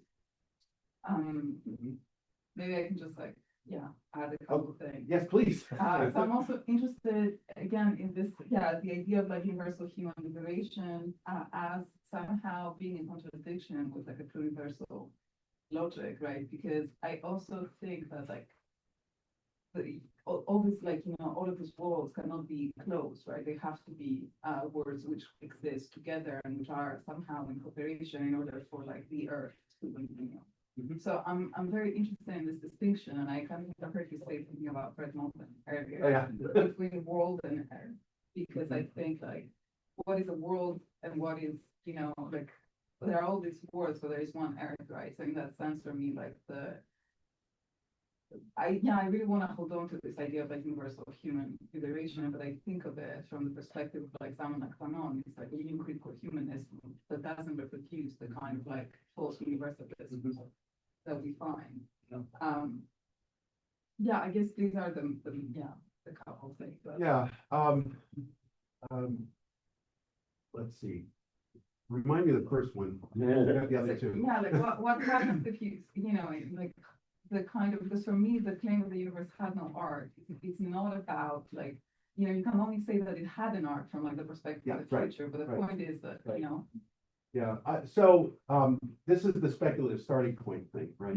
And I'm arguing that the speculative starting point needs to be one that recognizes agency to start, and it has a crude large form of, well, if there are agents, then certain things follow. Well, what's required for an agent, and then you start talking about it. So even refusal, right, constitutes a kind of agency, and it's not something that happens in isolation, right? When you refuse something, then you're setting aside a set of ideas and courses of action and so forth, and those have implications for the others around, and this whole network of agents interacting and so forth sort of leads us to the larger claim that there is a kind of whole that has an arc, though we don't know what it is, but it's however things will continue to work out with all these agents interacting. The second question is world and Earth. And I think I haven't worked out the Moten part, but I wanted to develop that actually as a model. Moten says at one point that he's looking for improvised foundations. And I think that notion of improvised foundations is the sort of thing that insurrectionist logic suggests is necessary. You've got to have places to stand in order to be an agent, to take action. And I think what Moten is trying to do is find a foundation that's improvised against the history and that allows for the movement toward an envisioned future. Right? This is really different, of course, from the Western notions of foundation. And so I think that Moten has something to say to this conversation. The world and earth thing, I don't know that much about, so I'll put that on my list of things to learn more about. Last question, sorry. No, that was it. I think Okay. there's much more, but yeah. Okay. Yeah, I in the end, as I said at the beginning, I take this as, I hope this is a friendly amendment to philosophy born of struggle, that we can't just accept the idea that critical thinking as it's usually presented is sufficient for resistance to insurrect. We teach our students day after day in logic classes, and we buy these things when we do our articles as philosophers, and we're just reinstating the structure that makes the stuff that Leonard is calling into question possible. And so the goal is to try to interfere with that. And there are people doing this. Val Plumwood is a really good example of somebody who starts in a concept of logic and then turns it into a critique of environmentalism, and then a kind of program for what the future looks like. She was actually first an impressive logician who developed system logic and so on. I think we need to embrace that kind of thing, but it's hard to do. I mean, it's very hard to do, especially when we're the institutional structure we are. Yeah. And when you get assigned it's critical thinking, and here's your book, right? Then what do you do? So anyway, that's the. So I think one of the upshots of this paper that you're trying to push is that we need to ground values. Yes. And you're stating that through this logic, this new insurrectionist logic, that these things come about through, I don't know, events or causal things happening. Yeah. Through experience. Yeah. And so we walked into this room, you can't undo that. We did it, right? So you can't undo that. Yeah. It sounds like you're saying values work the same way. In a sense they do, yeah, because So you can revise them, but you can't, when you make a choice, when you take a stand, you've taken that stand. But then the next step, you may say that, by the way, that was the wrong But stand. let's imagine that I have an epiphany in here with y'all. And I decide to change my whole value scheme, right? I have an artistic sort of moment, and I'm fuck this, I'm gonna change my views. Yes. Are you saying that somehow logically or causally that has happened to me? Or is that me making a choice to do something different, right? So I'm wondering about this causal thing that is seeming in your logic. So know how because values it's got a component of voluntarism, you actually get to make a choice. Like you have an experience to say, this is the thing that I'm now embracing. So the insurrectionist logic, I think, opens a space for having the kinds of experiences that Patrice has actually talked about. The role of art as an experience that leads you to the possibility of something different. And it becomes something you as an agent can choose. If you're not choosing it, if you're just going along, then that's fine. You can also just go along. But you're missing an opportunity to be critical about it. I mean, we do this all the time with everything, right? We just accept what we've been given. But sometimes, and I take it that this is at least part of what insurrectionism is about, at some point you say, no, that's not, that I'm not doing. Maybe time for one more. I don't know who was next. I don't know who was next. There's 3 hands here. Anybody want to jump in? Oh, so I want to. I have like follow-up questions about the perspective. So your point is that we already like got our influence from our local norms. So you don't. So I'm little bit like questions about. Well, we have like filters about our like local norms, so we make like different decision about our value. It sounds like this is like there is a lack of like possibility we can like against like local norms and make a like new value system by ourselves. What do you think? I don't think it can be by ourselves. I think that we can make, we can make a declaration, this is not acceptable, or this is something I think we should have as a future. But of course, you can't just make it so because you've imagined it, right? You have to engage with other people and so on. So let me step one back.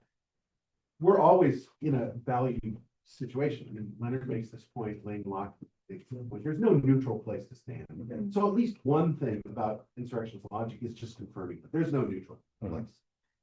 What we as agents have the potential to do is critically assess the place we're in and make decisions, make choices about what we want to value in that situation.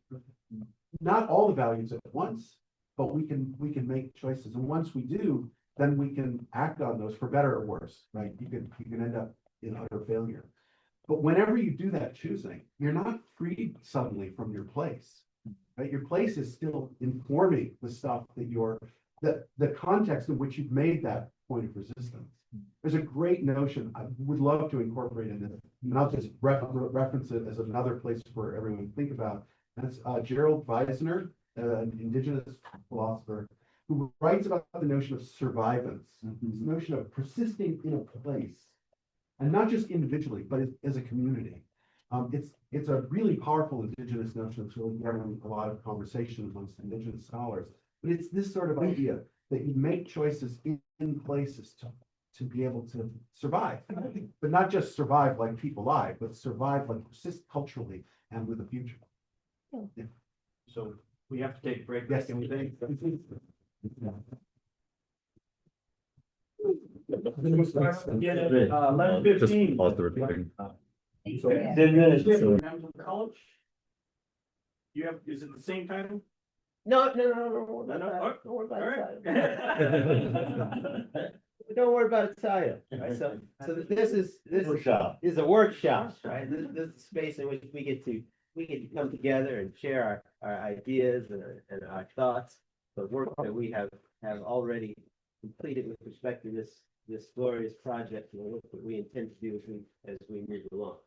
The first thing on my mind in terms of the workshop, what I want to do, and I'm not going to stand about this, I need to do that, not enough space, is to share thoughts, share ideas, and where I'm going in terms I want to construct to contribute to a volume dedicated to what this figure to my right has contributed to the discipline and to us, and that being the case, it behooves me to begin simply with 2 words. Thank you. Thank you, Leonard Harris. Thank you, Leonard. Well, and all. Thank you for the opportunity. But in the full sense of the word, thank you for the opportunity. So this is a space, an opportunity for us to come together and enter into this type of conversation about the discipline, within the discipline. And our ability to proceed as such is largely predicated on the work and the efforts that you have put in over many, many years. Early on, whether you knew it or not, on the behalf of those who are here now. So thank you. Thank you. And so it begins. And when I say and so it begins here now for us. But I want to take us back to another moment where it began for us. Where it began for us in terms of philosophy born of struggle. So now I'm at the mercy of all of this electronic and technological stuff. Kermit's over there smiling. I embrace it. I'm still working on it. I've already been shared. Yes.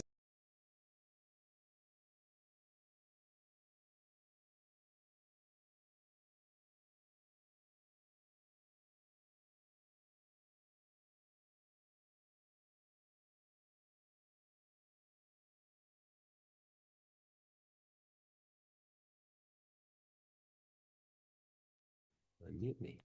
Okay. And then there you go. Now you could turn the volume up, and then it should work.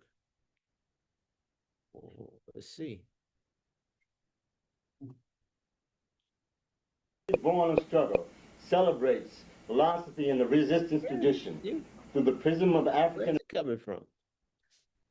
Oh, wait, from here. Okay, and then let's turn the volume up on your computer.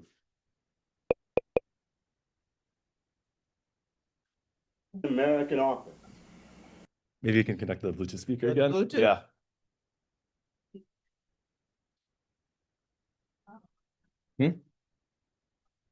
I think it's coming from the computer itself.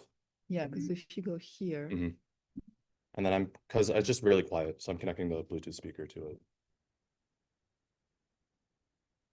so it's coming out of your Zoom audio device. Oh, it changed it to MacBook Hit Pro. baby L4 right You there. want to go here? Yeah, Yeah. go right there. Now we'll hear it. There. It's not connecting. I guess just go to the MacBook Pro speakers then. Yeah. Let's try one more time. Yeah. Okay. Right Yeah. there. Yep. And then now it'll be louder. All right, let's try it.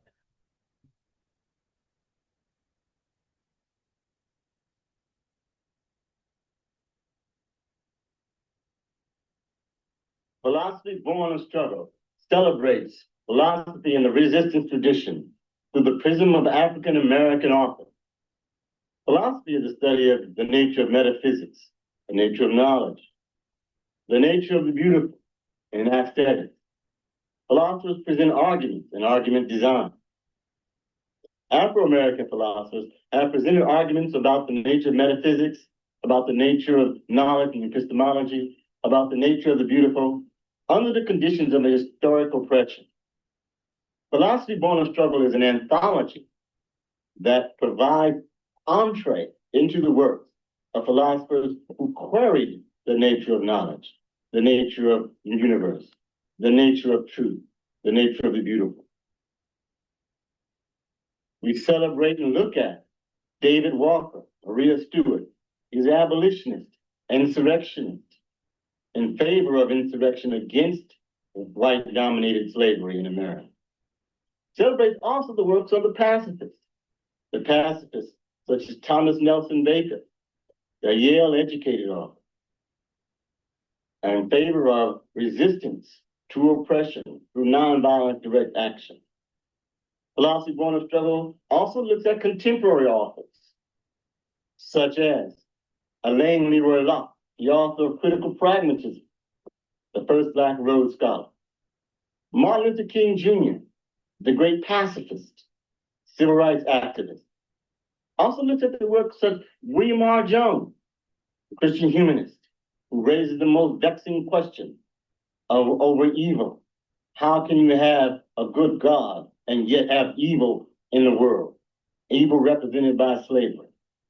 It also looks at authors such as Angelo I. Davis, the great agnostic and communist, leader of revolution and rebellion against capitalism in the Americas. Philosophy Born of Struggle in 1993, with the foresight of J. Everett Green, began a conference. That conference continued annually to provide a forum for philosophers to present their views on the nature of resistance to oppression. The resistance tradition has a long and glorious history, but it continues.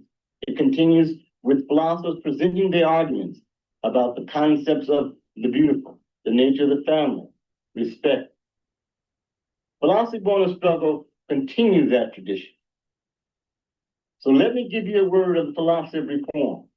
All concessions yet made to her August claims have been born of struggle. That struggle may be a moral one, that struggle may be a physical one, but there must be a struggle. Power concedes nothing without demand. It never did, and it never will. Welcome, Philosophy Born of Struggle. Yeah. That's a bad brother there, boy. That's a bad brother. Now that last line, probably never heard that line before. Certainly not coming from Leonard, right? Power concedes nothing. That's his signature tagline. I say it begins, but the close of every conference, every gathering, where we have taken up these topics and when we have engaged in this philosophy of struggle, both critically and actively. These are his words, right? These are the words that he shares, and these words are so profound, and his very expression of them I consider so fitting for this occasion. So let me now, Matthew, I need to switch this thing. Yeah, How do I get to just like that. put it on the Zoom? Yeah, on this thing, right? Okay, put it on slideshow. That video is on the archive, and I think it goes back to that. No, that precedes that's 96. The conference is 93. Yeah. Right. And then I thought, I have another video, one that I was going to put out here with Jacoby, but in the early days, but We had a conference here in 2011. Talks about your there we go. There we go. There you go. South America, Africa, all of this kind of so I think Yes, the archive. almost at the beginning of interview philosophy. The art collection of many philosophers and philosophers to the race and ethnicity. Individual interviews. And then at some point, thinking with Jacoby said, we haven't interviewed you. You ain't really. He put a camera in my face. Yes, he did. That's what. Me and everybody sees now. All the different things. And that's the only collection where you have people being interviewed about what they believe. And it's all on the archive now. Exactly. A glorious opportunity for people to speak and to share, right? And to engage in these conversations in a what is now a digital space, right? That persists and is readily and easily accessible. So let me see if I can get. There we go. So power concedes nothing without demand. Leonard Harris, Insurrectionist Virtue, and the resonances and reverberations of Harrisonian praxis, right? This praxis that I'd like to sort of fill out as sort of signature and significant. For Leonard, this is not merely a political truth. Power concedes nothing. It names the condition under which philosophy itself must be practiced in a discipline that is structured by exclusion. And it is this struggle that sets him apart, right, as this insurrectionist philosopher. Let's see if I can go here.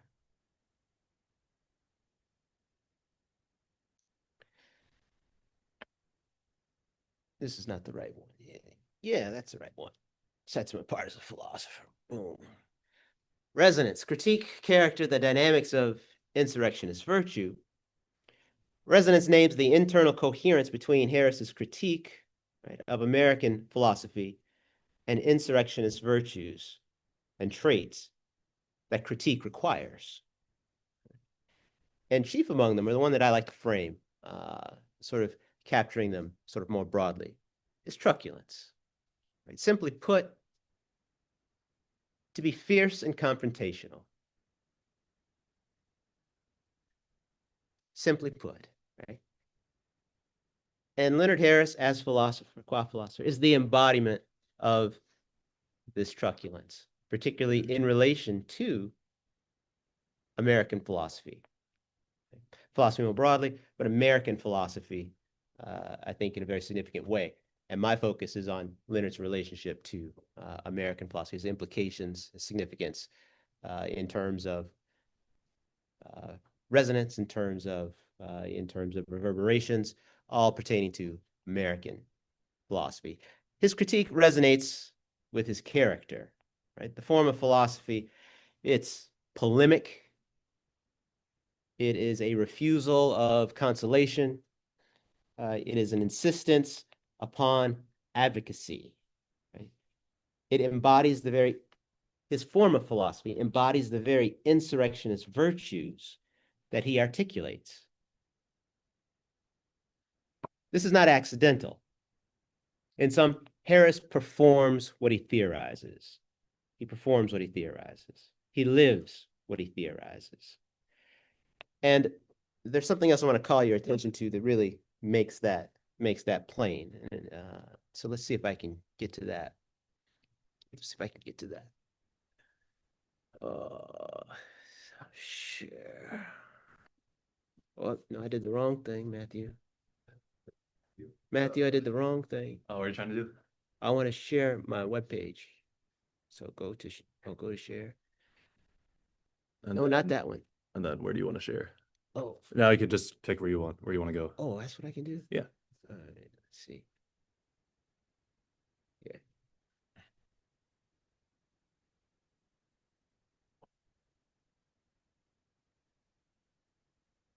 Now is it up? Ah, there we go. I am an American philosopher, right? And this is on the website for the Society of American Philosophy. So Leonard says, I am a philosopher.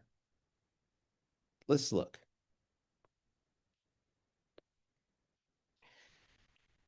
Joyce and Edward E. Brewer Chair in Applied Ethics at Purdue University, editor of Philosophy Born of Struggle, Anthology of Afro-American Philosophy from 1917, editor of Philosophy of Alain Locke, Harlem Renaissance and Beyond, and so on, and so on, and so on. That's significant, right? To frame him, to contextualize him within philosophy, particularly within American philosophy, where American philosophy supposedly takes place, in a place like this, Purdue. What does American philosophy mean to you? This question is posed to Leonard Harris. Look at that first line. That's truculence. You don't remember, I am a destroyer of the womb within which I was nurtured, period. Don't forget the period. I was educated in schools that prized America as a magnanimous nation. These same schools touted the undue status marker philosophy as a discipline and a way of life pursuing wisdom through its truncated reasoning methods, although we have an answer to that now, right? American philosophy has a family of meanings, statuses, and descriptors that I want to change. Right? Pragmatism, with its rejection of absolutism, arguments in favor of seeing truth as a product of our doing and discovering through especially methods of intelligence and laudable promotion of pluralism, is only one of America's products. Other products include American scientific racism, racialism, black-white legal census categories, gun rights understood as God-given, naturally given good, intrinsically warranted or necessary as a condition for social life, and the killing of many black folk. The American character is often described as entrepreneurial and sustained by compassionate but rugged individualism. America, quote unquote, also means American Schadenfreude, draconian sources of self-worth and status achieved by torturing, and the unmitigated greed well described by Stanley Nelson's Devil's Walking, Klan murders along the Mississippi in the 1960s, David Grant's Killer of the Flower Moon, and so on, and so on, and so on. Leonard comes out swinging. Right? When it comes to American philosophy. But we have to recognize and take note of the statement, of the declaration, and the significance thereof. Now let me get back to this. The PowerPoint? Yeah, just slide over, right? Boom. I'm catching on, right? Harris's self-defining and self-situating declaration is an insurrectionary act, not a description. He is proclaiming himself an American philosopher. He is situating himself within the tradition. And in doing so, boom, right? It's a declaration that refuses marginalization. African-American philosophy as supplement, Afro-American philosophy as subsidiary, ancillary. It refuses assimilation. American philosophy, this idea of American philosophy as racially neutral. Oh no.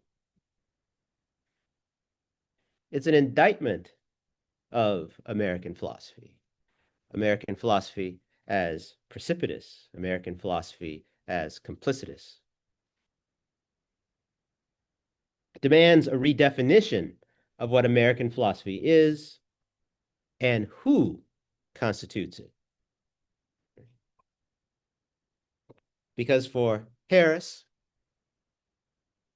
and Harrisian insurrectionist disposition, right, is a foregrounding of the subjectivity of those whose subjectivity is often obscured and always maligned.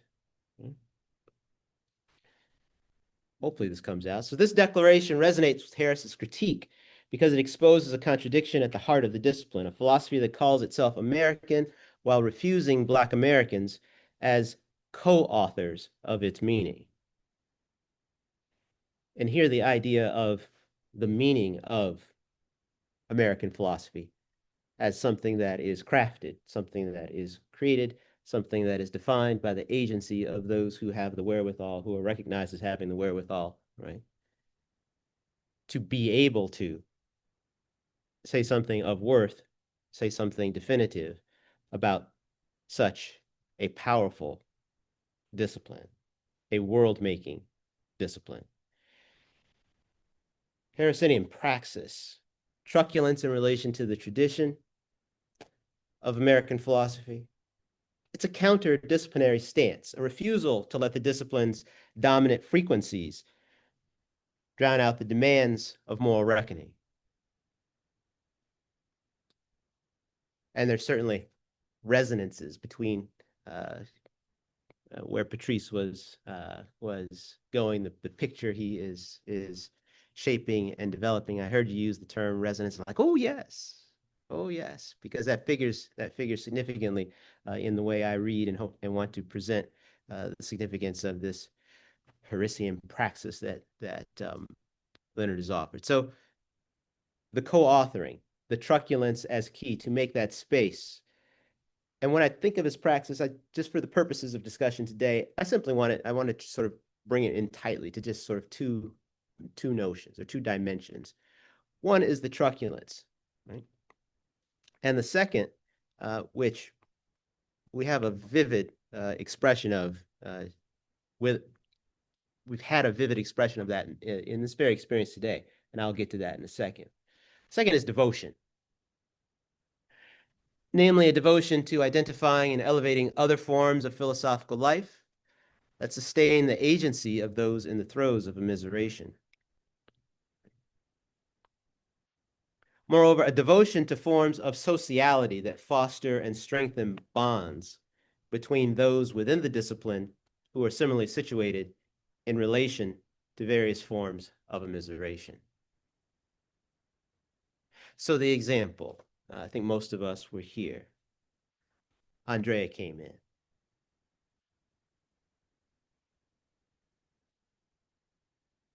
Leaps from his chair, rushes over, throws his arms around, hugs, kisses, affirms, welcomes, loves. Everyone who saw was touched. And it's that ability,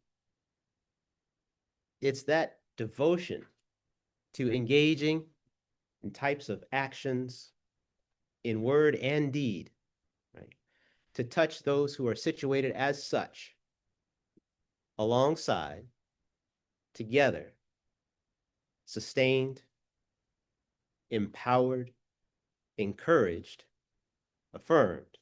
Right? That is a crucial element of the praxis that he has developed and lived. They are the words, but they are the deeds. And oftentimes the deeds go unrecorded, happily and fortuitously, as Leonard so lovingly described. Right? The archives, the conferences, right, are in part ways to record those aspects of the praxis, to engage in and record those aspects of the praxis. There's the digital archive, which those deeds are recorded, but also the experiences that we all share and the experiences that we hopefully share that actually amplify, right, and give rise to the magnification of the efforts to advance the struggle. Now, that devotion, it touches me. Right? But let me press on. Reverberations. Fundamentally, what Heracinian praxis frames and invites is the burning of Babylon to build beneath. Right? I was speaking with Leonard yesterday, and I said, you know what, I want to focus on the horror of tradition. Right? That piece has not received the type of attention that it deserves. And lo and behold, Patrice comes and says, I want to focus on the horror of tradition. That piece has not received. I'm like, yes, you are so right. Right? And then I heard Lee a few minutes ago, or said, oh, that's a tricky piece. Right? And you are so right. Because we have a very tricky philosopher, and this is I consider this to be a very tricky piece. But this idea of burning Babylon to build beneath, I just want to take it up in terms of the nature of the praxis. What I want to do in the piece that I'm working on is to really dive deeply and take up that particular piece, both in terms of its form and its substance. And just one thing of note that I'll throw out at this point, because I don't think I take it up in these framing comments, but his use of aphorism. If you take a look at the piece,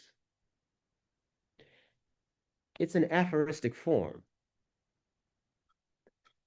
and that's extraordinary. It's intentional, and to take note of it and to explore what's happening there, I think is worth work, right? Because I take it as a juxtaposition, right, to argument, as a juxtaposition to the ways in which argument has functioned to prove so central and definitive within the discipline itself. It's a way of philosophizing that critiques and complicates established ways of philosophizing. And in terms of the substance of that particular piece, that's exactly what he's doing, right? In the most truculent of fashions, and in a particularly truculent tradition. Because I come to not so much the classics in terms of background, but Nietzsche and sort of a Nietzschean move in relation to the discipline. And Leonard is sort of bringing that type of intellectual dexterity and truculence to his critique. So the reverberations that I want to emphasize, though, in terms of burning Babylon, burning that edifice, that institution, that discipline, that is so pernicious, not simply in terms of what it says, or in terms of what it doesn't say, what it excludes or hides, but in terms of the way it structures.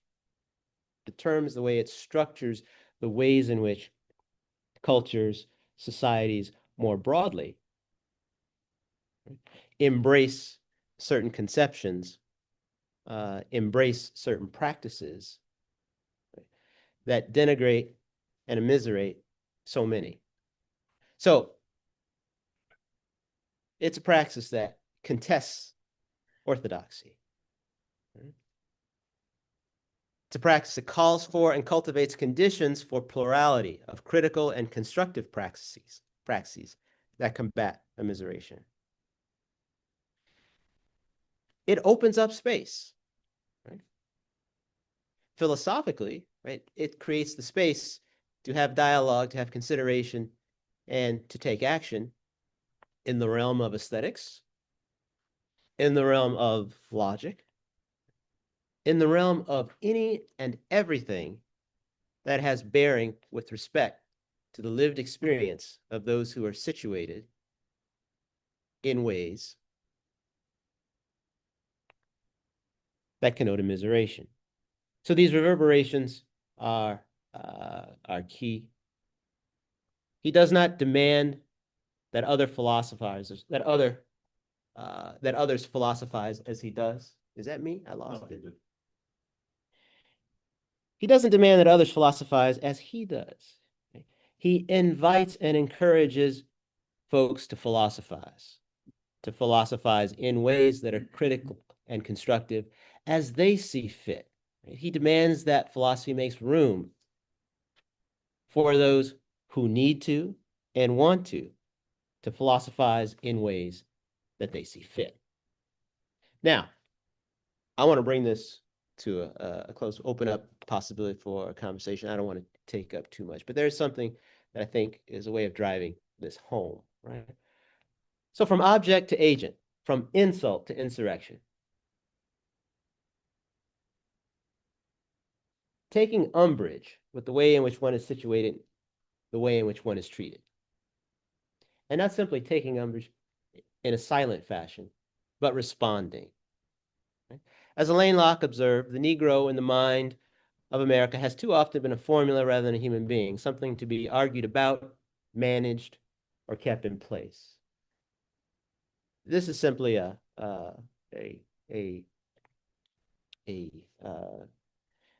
summation of a point that Locke makes in the intro to the New Negro volume.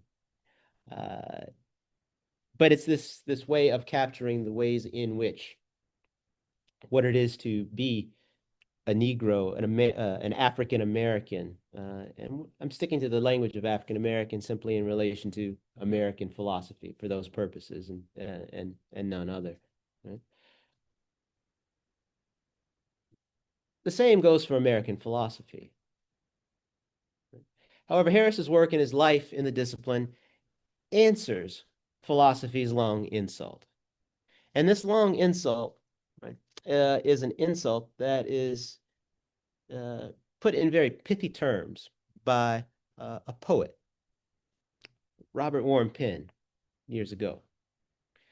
And there was another poet, person of letters, Sterling Brown.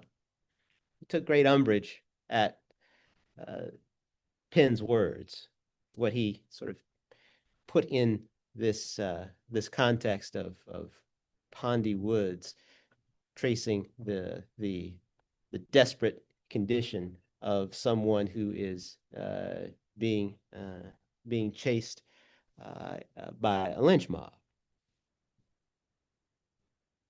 Nigger, your breed ain't metaphysical. You are not fully human.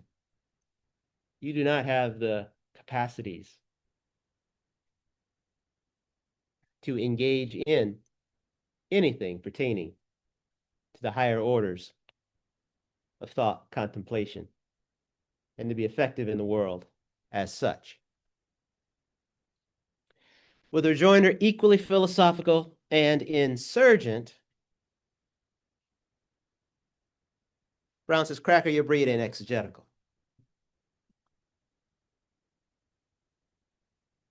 This rejoinder is not a rejection of philosophy.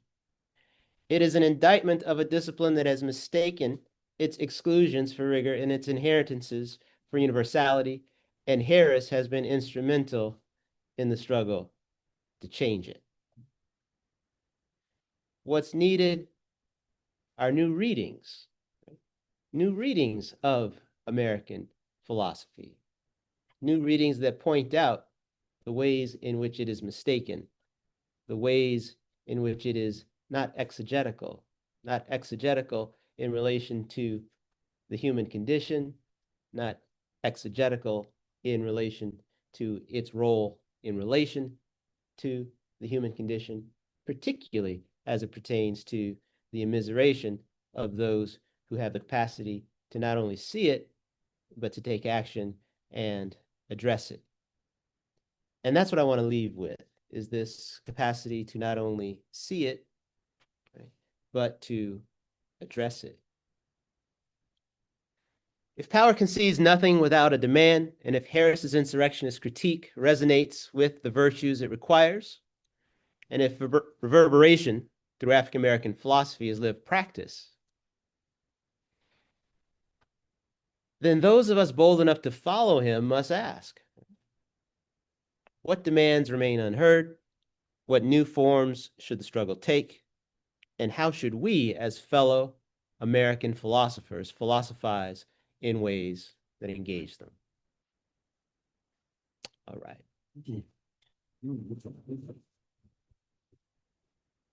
Hopefully that didn't take too much.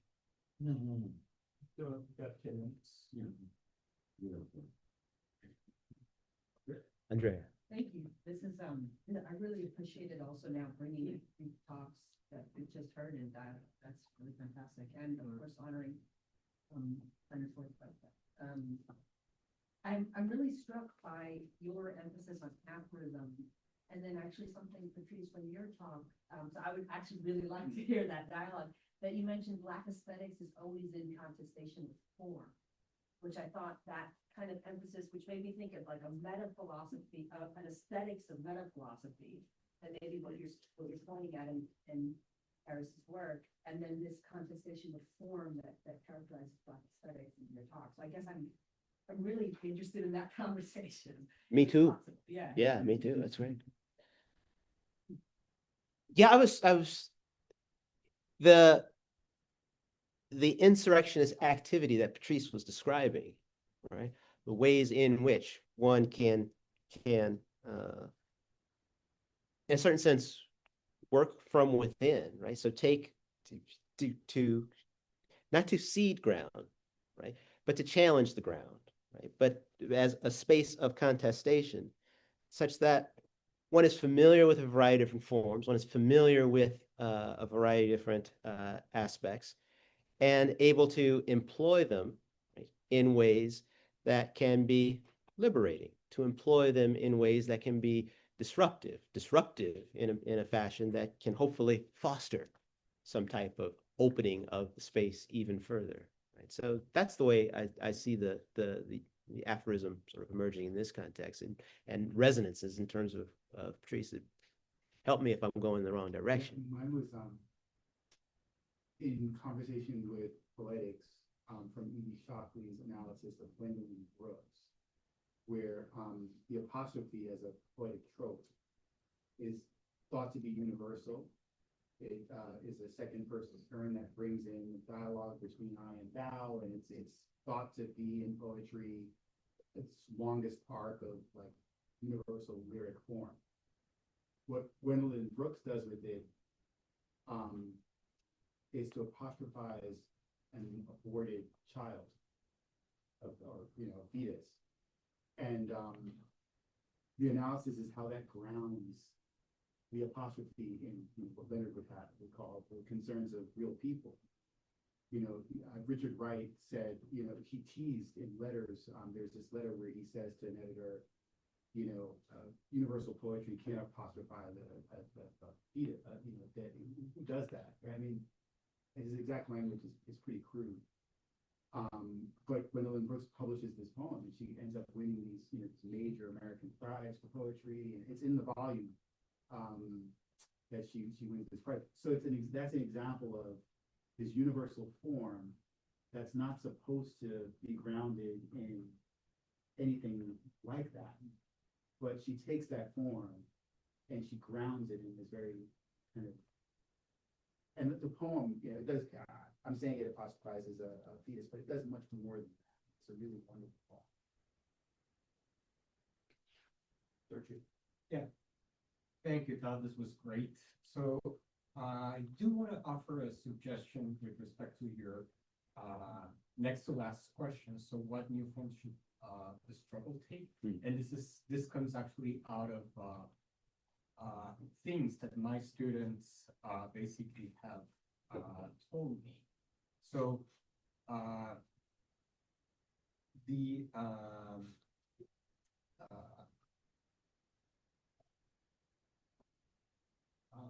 within the U.S.,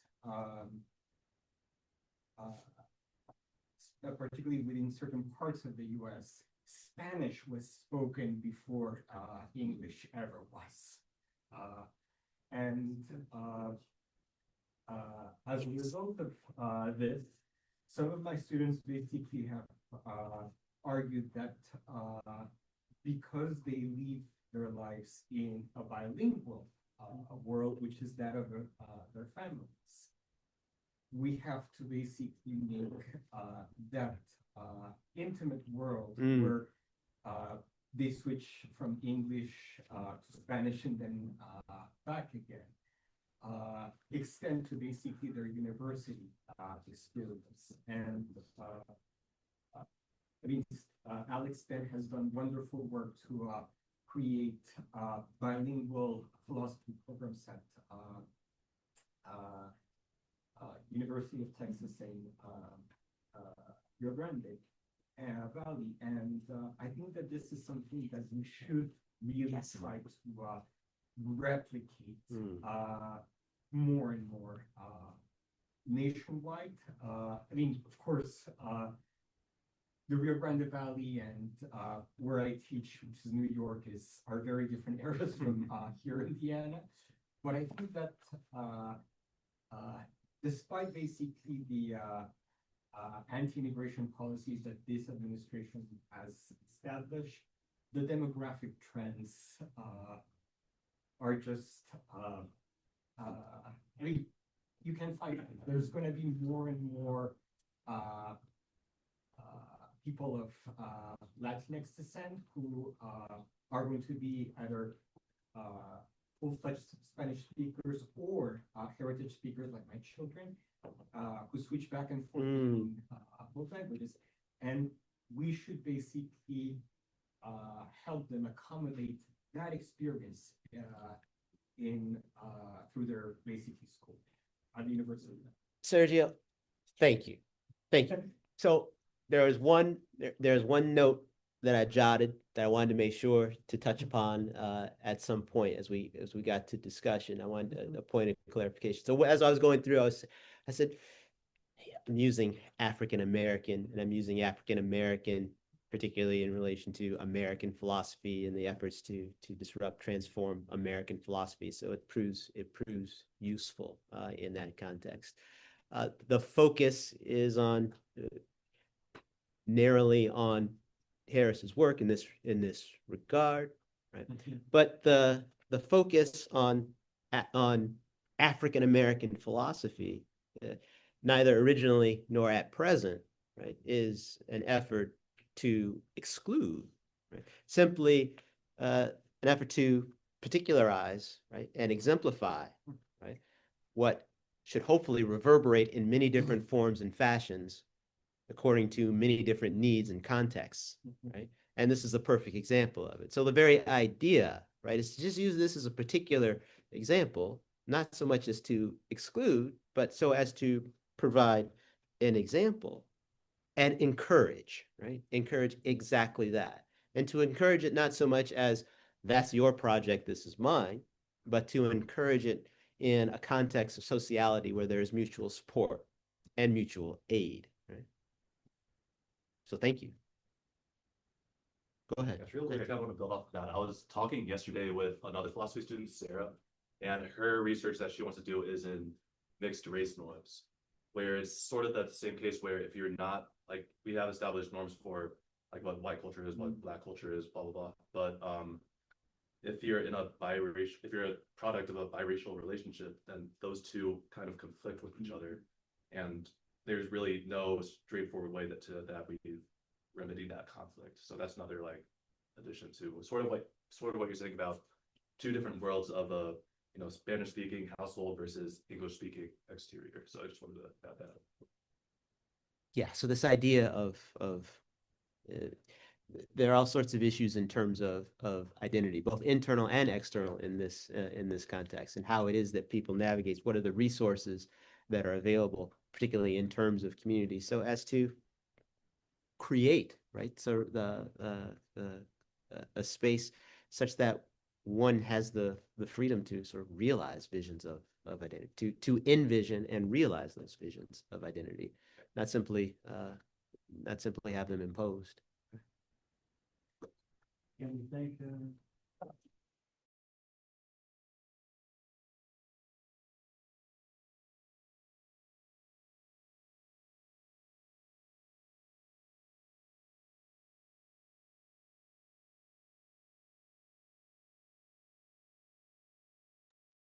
So, what I'll do is, did you send the presentation to, okay. This is it.